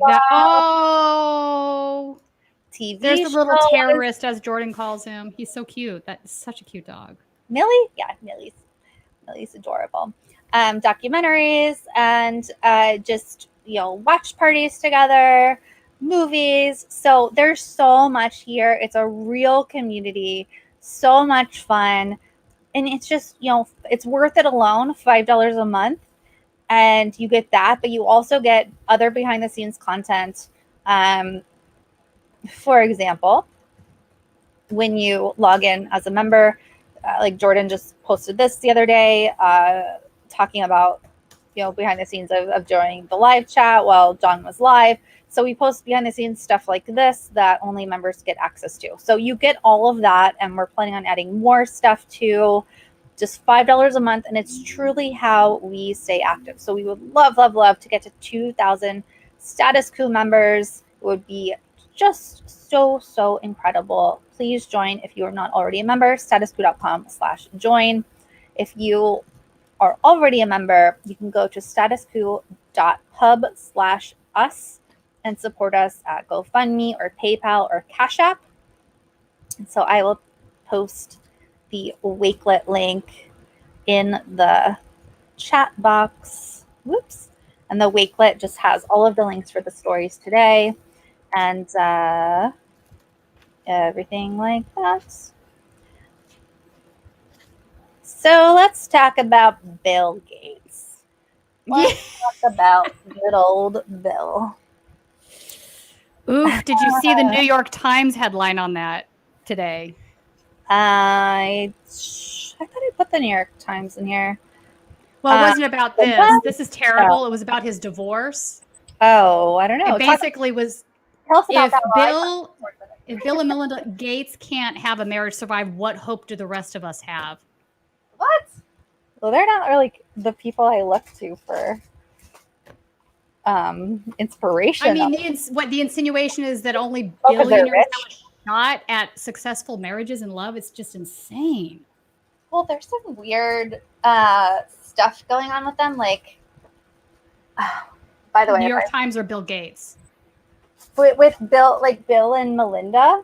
Oh yeah, because they had an arrangement where he was allowed to go once a see his year girlfriend. Yeah. with his girlfriend to a vacation. Which, I mean, people can do whatever they want, but it's interesting. Where the heck is this cord I need? But 1 second. Tina, talk about something while I try to find this cord so my light, turn my light on. So you don't turn back to the Balloompa? Yeah, no. You know, I think this is really messed up. So Bill Gates believes COVID-19 vaccine tech should not be given to India. You know, and he was insinuating, if you listen to the reasons why, that they weren't capable of setting up the proper types of facility to do the manufacturing and some other. It's completely laced with this American exceptionalist crap. You know, you read this stuff and you can't help but think every billionaire is a policy failure, because that's what this is about at the end of the day. It's about keeping it the tech here so that they manufacture the drugs and sell them to these impoverished countries that are having really bad public health issues right now. And then, you know, now you have a situation where they're arguing against releasing the patents. You know, do folks realize that a lot of the money that finances this research comes from the government on top of it? This is taxpayer money. So a lot of these pharmaceutical companies are really profiteering off of research that you are financing. And I think it's egregious as hell. It didn't used to be this way. This is where we're at now. You know, and you look back at the history of vaccines, the polio vaccine, for example, nobody had a patent on that, right? It was for the public health. We made the vaccine. Everybody got vaccinated, and we eradicated polio because of it. And now we've got capitalists that just want to make money off of people's pain and misery. And the unfortunate thing is when you're in a public health situation, it affects everybody, including the billionaires. Eventually, if we don't get this disease under control, it could affect you too. I mean, how do they not see this? It's to their best benefit to make sure that we get COVID under control. Jan, are you there? I'm here. I can't find this quote, man. I'm going to be totally in the dark. Don't worry about it. Okay. Anyway, so here's as Tina was saying, Bill Gates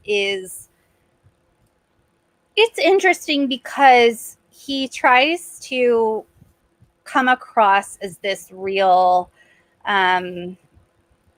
philanthropist. Yeah, this like real rich guy. He engages in what I call philanthrocapitalism. This is my word for it. It's an entire industrial complex devoted to making themselves look like they're better people because they're donating money, but they're still profiting off of it. It's a very screwed up system. I mean, AIDS, the entire AIDS been talking too long. The entire AIDS epidemic is a prime example of this, right? You know, and we talked about this a little bit yesterday. All of these decisions have ethical components to them, right? These aren't things that happen in a vacuum. So if I say to somebody, we're going to do a phase 3 trial in part of Africa, and we're only going to print the consent forms in English, and it's going to be really difficult for people to get to this particular location because there's no established roads. Like, you can throw up all of these barriers, right? But you're going to do it there because it's cheaper and there's less regulation involved. There's still ethics involved in those decisions. You know what I'm saying? But, you know, a lot of these for-profit pharmaceutical companies don't care about that, do they? Their main thrust is to make money. So, you know, a lot of people don't realize this. Bill Gates funded a lot of the phase 3 trials, for example, for microbicides, which was something they were trying to develop for, would be like a female-used HIV prevention mechanism, which would be very helpful, right? It could put that control into a woman's hands. So say if you have a woman that's perhaps in an abusive relationship and she doesn't know if her husband's getting HIV somewhere else, she can sort of protect herself. Prostitutes or sex workers could protect themselves. I mean, there's obviously clear areas where this would be helpful. But I digress. Point being is there's ethics involved in this. Bill Gates been involved in a lot of these types of things with pharmaceutical companies because his foundation is funding either the research, part of the research, or the mechanisms for the research. But that doesn't mean that he's not profiting off of it. Right. Yeah. So I think my point, I'm just going to put just you on the screen for just a second, but they can still hear. Okay. Okay. It's a good thing I have my red beret for Medicare for All on today. Medicare for All, folks. That's why I'm wearing this. Speaking of healthcare, I am all for getting profiteering out of our health system, period. End of story. It's not as it immoral, it's economically untenable because people are profiteering. We all pay more money for our medicines. We pay more money for the health treatment we eventually receive. And oftentimes we don't receive it at all. If you look at these health policies, these insurance policies, what are you supposed to do if you have a 10K deductible and you can't afford that 10K deductible? You never go see the doctor, so you might as well not have health insurance at all, right? That's kind of where we're at. Or the copays, multiple copays. So you have policies now where I have a copay for the emergency room. I have a copay to see my doctor in his office. I have a separate copay for whatever, each thing has its own payment to it. So by the time you're done paying all of these deductibles and copays, you've paid a whole nother year of premium practically and still have not received any health care. So yeah, so Medicare for All, that's the Red Berets. If you guys aren't familiar with this organization, they're based up in Seattle. They're trying to get single payer healthcare passed. So they knit red berets and they sell the red berets, and that money goes into their activism. They have a Twitter. You can go check them out. Go check out what they're doing. And it's kind of awesome. So that's where my hat comes from. All right. So how did we get on a subject of eugenics, folks? I agree. Fuck eugenics. But I'm wondering, Bill Gates. Oh, I see. So you guys are talking about Bill Gates now. I have to go back into the chat to see what started this. Modi. Yeah, Modi's bad news too. He's a nationalist, no doubt. Hang on. I need to see the start of what you guys are Strobing. Jesus. I feel like I'm haunted, guys. I'm haunted. Give me some super chats. What's going on now? Whoa, girl, your camera's flashy now. Somebody tell me the eugenics story in the chat because I can't find it. Yeah, I'm it not is sure Gates. War Pilgrim. I think you're right.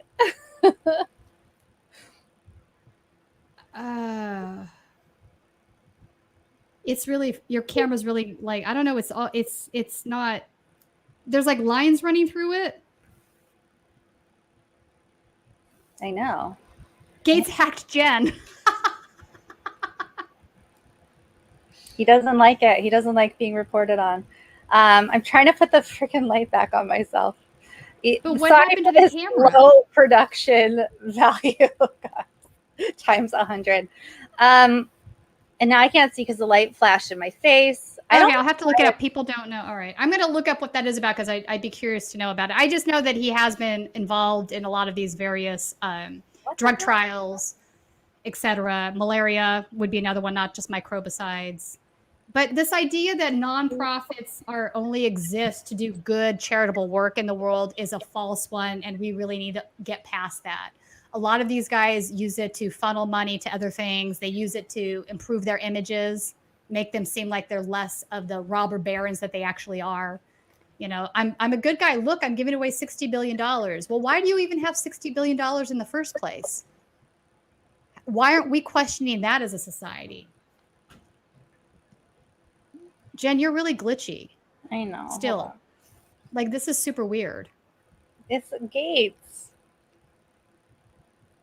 What the? Wait, this is a GoPro? Like, what's going on here? I mean, it's obviously used. I feel like I'm in a sci-fi movie with you.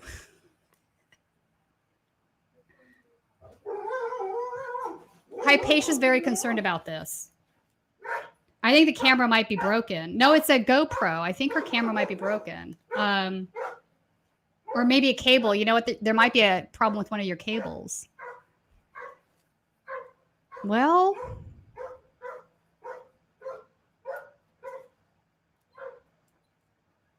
this might be the end of our live stream for today, folks. We might have to pick this up tomorrow.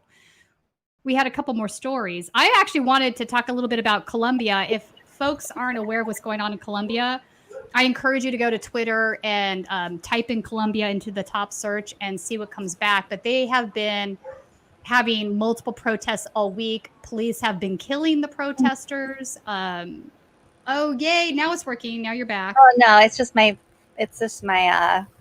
regular thing now. Okay. Denise Colombia, $5 in the super chat. Oh my God, super chats for Jen. Someone needs a new camera. LOL. It's definitely like this is a new camera, but it's my fault. Like whatever's happening, I am not. I think you might have bad cable. It's a USB? So I set it up in like 2 seconds, and I don't really know how. So it's my fault. I'll figure it out for tomorrow. So anyway, back to this poor Colin, who's going to have to edit the hell out of this tomorrow to I make know. it coherent at all. So back to the story, which is really important. So obviously we all want to eradicate COVID. It's a pandemic. That obviously means it's worldwide. It's horrible and it needs to go. We all suffer when people from around the world get COVID. So you would think that even evil overlords like Bill Gates would want to do everything possible to eradicate COVID, even if that cuts into his many billion dollars of bottom line. Like, I don't know what rank he is in the world right now, 2 or 3 or something. He's probably close to a trillionaire at this point. Right. Very true. I think Elon is number 1 wealth wise. Gates has been number 1 in the past. He'll be okay, but he doesn't want the patent to get out there. So he is really protective of patents, and he's fighting the thought of this patent going out to places like India, like South Africa. So this is out of India Today, which, as we all know, India is having really, really horrific upticks in COVID. So Bill Gates believes COVID-19 vaccine tech should not be given to India. What he said and why he said it. Even though Gates cited security issues and said it would be too expensive to share the COVID-19 vaccine patents with developing countries, several reports have highlighted the profit-making aspect of the Bill and Melinda Gates Foundation in the face of the pandemic. Bill Gates has refused to share COVID vaccine tech with the developing countries like India. Again, he cited security issues and said it would not be feasible to share COVID-19 vaccine patents. He claimed that even if vaccine tech sharing happens in developing nations, it is because of our grants and expertise. Tech bigwig and Microsoft founder Bill Gates attracted criticism after a recent interview in which he expressed his reluctance in sharing COVID-19 vaccine technologies with developing countries like India. Even though Gates cites security issues and said it would be too expensive to share the vaccine patents with developing countries, which is bullshit, several reports have highlighted the profit-making side of the Bill and Melinda Gates Foundation, which isn't the Bill and Melinda Gates Foundation a foundation to do good in the world? In the face of the pandemic. It's philanthrocapitalism. Right. In a recent interview, Gates was asked if it would be better to share intellectual property rights on COVID-19 vaccines with developing countries, to which he replied by saying a straight no. Let's see. What Bill Gates said when he was asked if COVID-19 vaccine tech should be shared with developing countries. The thing that's holding things back in this case is not intellectual property. It's not like there's some idle vaccine factory with regulatory approval that makes magically safe vaccines. So he'd rather say, oh, there might be safety concerns if we share this with India. Right. So we may as well not share it at all. That's right. It's ridiculous. It's ridiculous. Reports and critics see this as a selfish move, noting that denying vaccine patents or formula to developing nations would make it possible for developing countries to inoculate people with cheaper vaccines.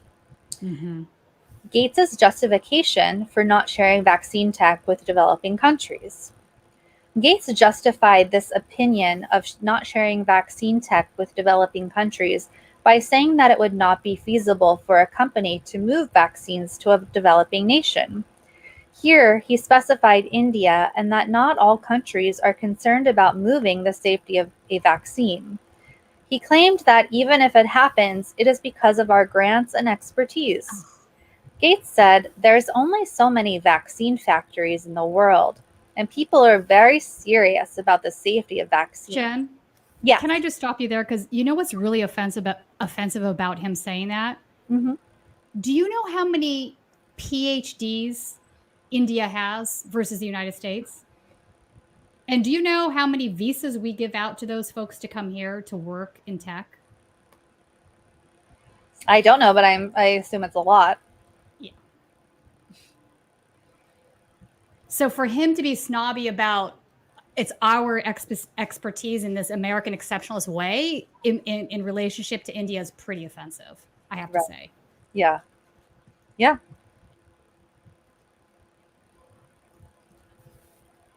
Highly so.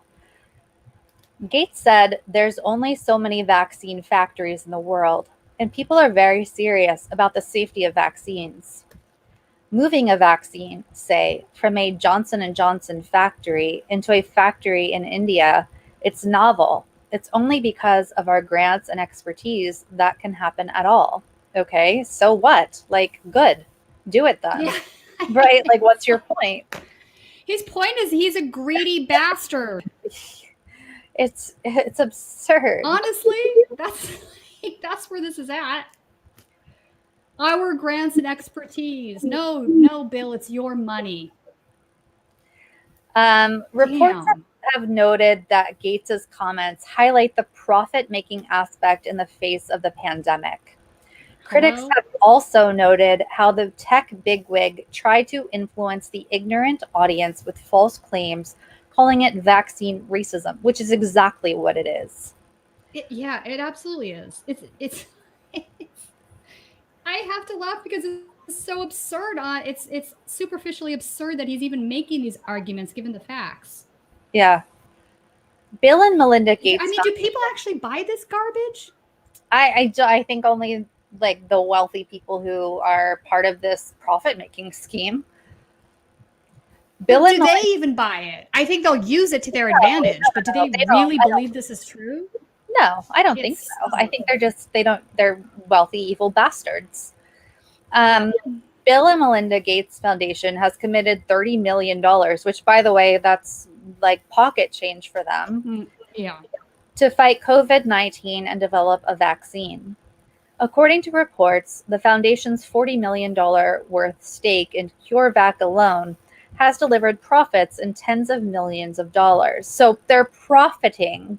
They're not being philanthropic here. You know, it's not like, oh, that's so nice, $30 million or $40 million, whatever. Yeah, no, they're profiting. They are profiting. This is philanthrocapitalism. He's trying to make himself look like the good guy, but he is absolutely making money off of all of these things.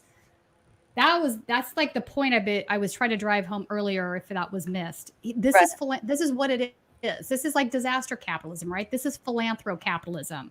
He knows he's got a problem, a public perception problem.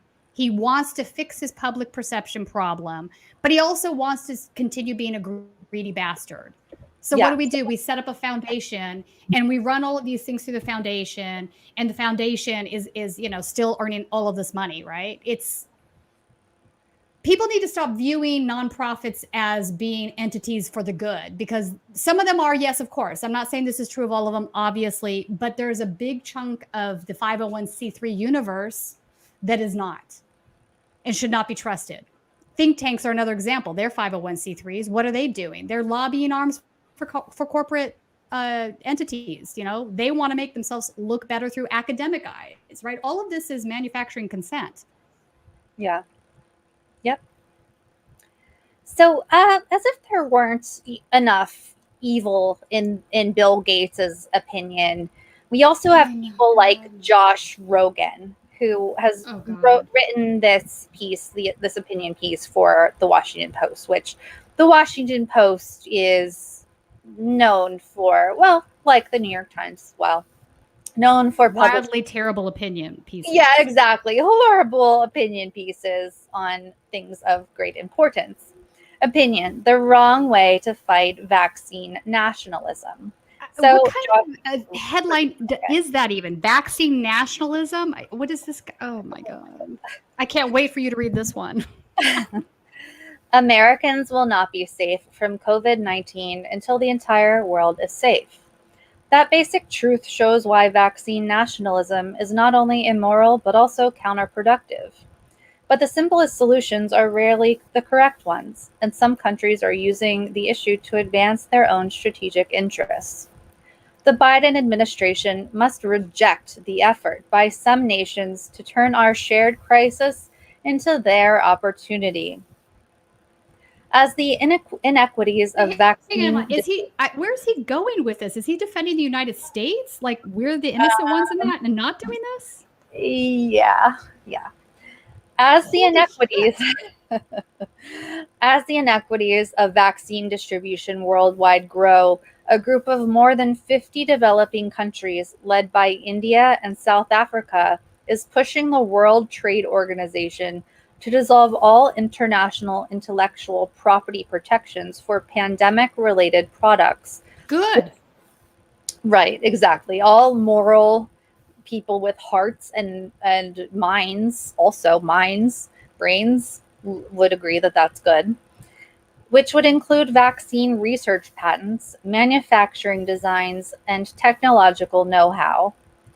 The Trump administration rejected the proposal to waive the agreement on trade-related aspects of intellectual property rights, TRIPS, for the pandemic when it was introduced in October. Now, hundreds of non-governmental organizations and dozens of Democratic lawmakers are pushing the Biden administration to support the proposal.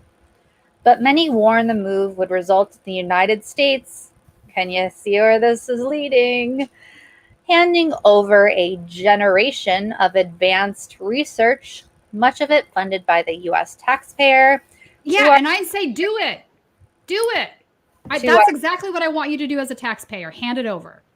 To our country's greatest competitors. Above all, China. That's where this is going. China. Oh, fuck. Yeah. So, yeah. So that's who is engaging in vaccine nationalism here. It's the United States. If that's what he's arguing for, what he's arguing against, how does he not see this? This is insane. This is all part of this is a China doozy. Fear-mongering. I mean, this is what our... Who wrote this again? Josh Rogan, who's a freaking loser. In Congress, there's justified frustration with the United States' failure to respond to China's robust vaccine diplomacy, in which Beijing has conditioned vaccine offers to pandemic-stricken countries on their ignoring security concerns over Chinese telecom companies or abandoning diplomatic recognition of Taiwan. There's also a lot of anger at Big Pharma among progressives for profiting from the pandemic. Oh, imagine that, Josh Rogan. Wow. So he's mad. He's angry. If we open up, save millions of lives, including in India, including in South Africa, China might find out. China might figure it out. Oh, my God. I am very suspicious that this guy has some links to some think tanks. I just wanted to look this up. Look up Josh Rogan. He's a real freak. He's doing pieces for who knows who. Josh Rogan, Washington Post, killing conservative think tanks in D.C. will hurt the marketplace of ideas. Yeah, this guy is not a freewheeling journalist, whoever he is. No. Josh Rogan has a long and storied history. He's a real loser. So this piece goes on and on. I definitely guys look at the Weeklit. It goes on. Wait, are we supposed to cry for Big Pharma now? But Big Pharma, wow. Yeah. So this is part of the increasing fear mongering against China. They're trying to convince people that we don't want, countries like China to get our amazing ideas. Meanwhile, Ridiculous. At least he admitted, though, that it was taxpayer dollars that were ultimately funding this research. And my response is, because here we have corporations profiting off of us more or less. We're giving them patents to things that they didn't finance. And then they turn around and say, like, well, if you take away our patents, we won't be able to do research. Bullshit. You didn't fund that research to begin with. The taxpayer did. So if you want that sort of protection, then stop taking research grants from NIH or whoever else you're getting them from. Just stop. Finance your own shit. Yeah, It just either drives way, me no insane. matter what, all of these people are evil. Just no souls. They sold their souls long ago if they ever had them. Yeah. Just, I'm not going to read this one because there's an update as of today. So even though these, again, freaks like Bill Gates, Josh Rogan, the other powers that be, the pharma companies, want to keep these patents protected. Biden has been, hearing from everyone. Democratic lawmakers, et cetera, have been saying, no, lift the patents. So President Biden and drug makers are facing demands from liberal activists and global leaders to suspend intellectual property rights on the vaccines as the pandemic surges, which it doesn't benefit anybody if this pandemic continues. It's so ridiculous. Right. So this article just goes through kind of the history and the back and forth and on and on. So if you do want the history and the pressures and the back and forth, I recommend that you read that one. But fairly, soon or close to when we are about to go live, this statement came out from Ambassador Catherine Tai. On Twitter. So she said, let me blow this up a bit. It's not really blowing up. It's like, there we go. United States Trade Representative Catherine Tai today released a statement announcing the Biden-Harris administration's support for waiving intellectual property protections for COVID-19 vaccines. Good. This is a global health crisis, and the extraordinary circumstances of the COVID-19 pandemic call for extraordinary measures. The administration believes strongly in intellectual property protections, but in service of ending this pandemic, supports the waiver of those protections for COVID-19 vaccines. We will actively participate in text-based negotiations at the World Trade Organization needed to make that happen. What are text-based negotiations? Like, are they just I was just wondering that. Are get they on they're all iMessage or texting each something? other? Like, get on WhatsApp? Like, what are they doing? These negotiations. Yeah, that's strange. Those negotiations will take time given the consensus-based nature of the institution and the complexity of the issues involved. The administration's aim is to get as many safe and effective vaccines to as many people as fast as possible. As our vaccine supply for the American people is secured, the administration will continue to ramp up its efforts, working with the private sector and all possible partners to expand vaccine manufacturing and distribution. It will also work to increase the raw materials needed to produce those vaccines. So that is good news for sure, and we'll have to keep an eye on the news. Yeah, let's see if they follow through with that. Yeah, like the pressure needs to be kept up. It can't be the case that the ghouls like I don't know if I'm frozen or what, like the ghouls like Bill Gates and Josh Rogan are allowed to win there. So right, I agree. So I am still frozen. I hope that you guys can hear me. You are frozen. What the? I can't hear you, Jen. I don't know if you entirely. This must be your internet? I don't know. Did we lose Jen? Can you hear me? I can hear you now. Yeah, before I could not hear you. I don't know, man. I don't know. It's Bill Gates, guys. It's Bill Gates. First it was Bezos, now it's Gates. Okay. Well, we can hear you though. I don't know. I think that this means that you guys should all run to the GoFundMe and GoFundMe a ring light and a cord and a margarita and just kidding. No, but you know, exactly, Dave D. Let it go, let it go. I'm gonna oops. Oh yeah, so that's good. I just put up Sam's GoFundMe link by accident. I meant to put up Dave D's Let It Go thing, but that works too. GoFundMe.com/status quo. But I'm also gonna put up the Dave D vibes because I don't know why. I am just a black square right now. Totally fine though. Whatever. Just vibing.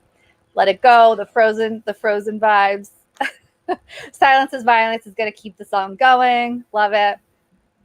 Seriously though, thank you guys all for watching. I guess this is my signal to go. Bill Gates has spoken from above. Keep watching. Tomorrow we will be live again. We do have a great clip to we have some more stuff we didn't get to, and we also have Colombia and Chicago we can talk about tomorrow too.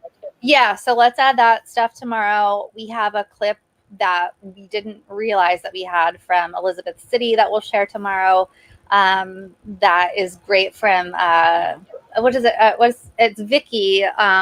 Vicky.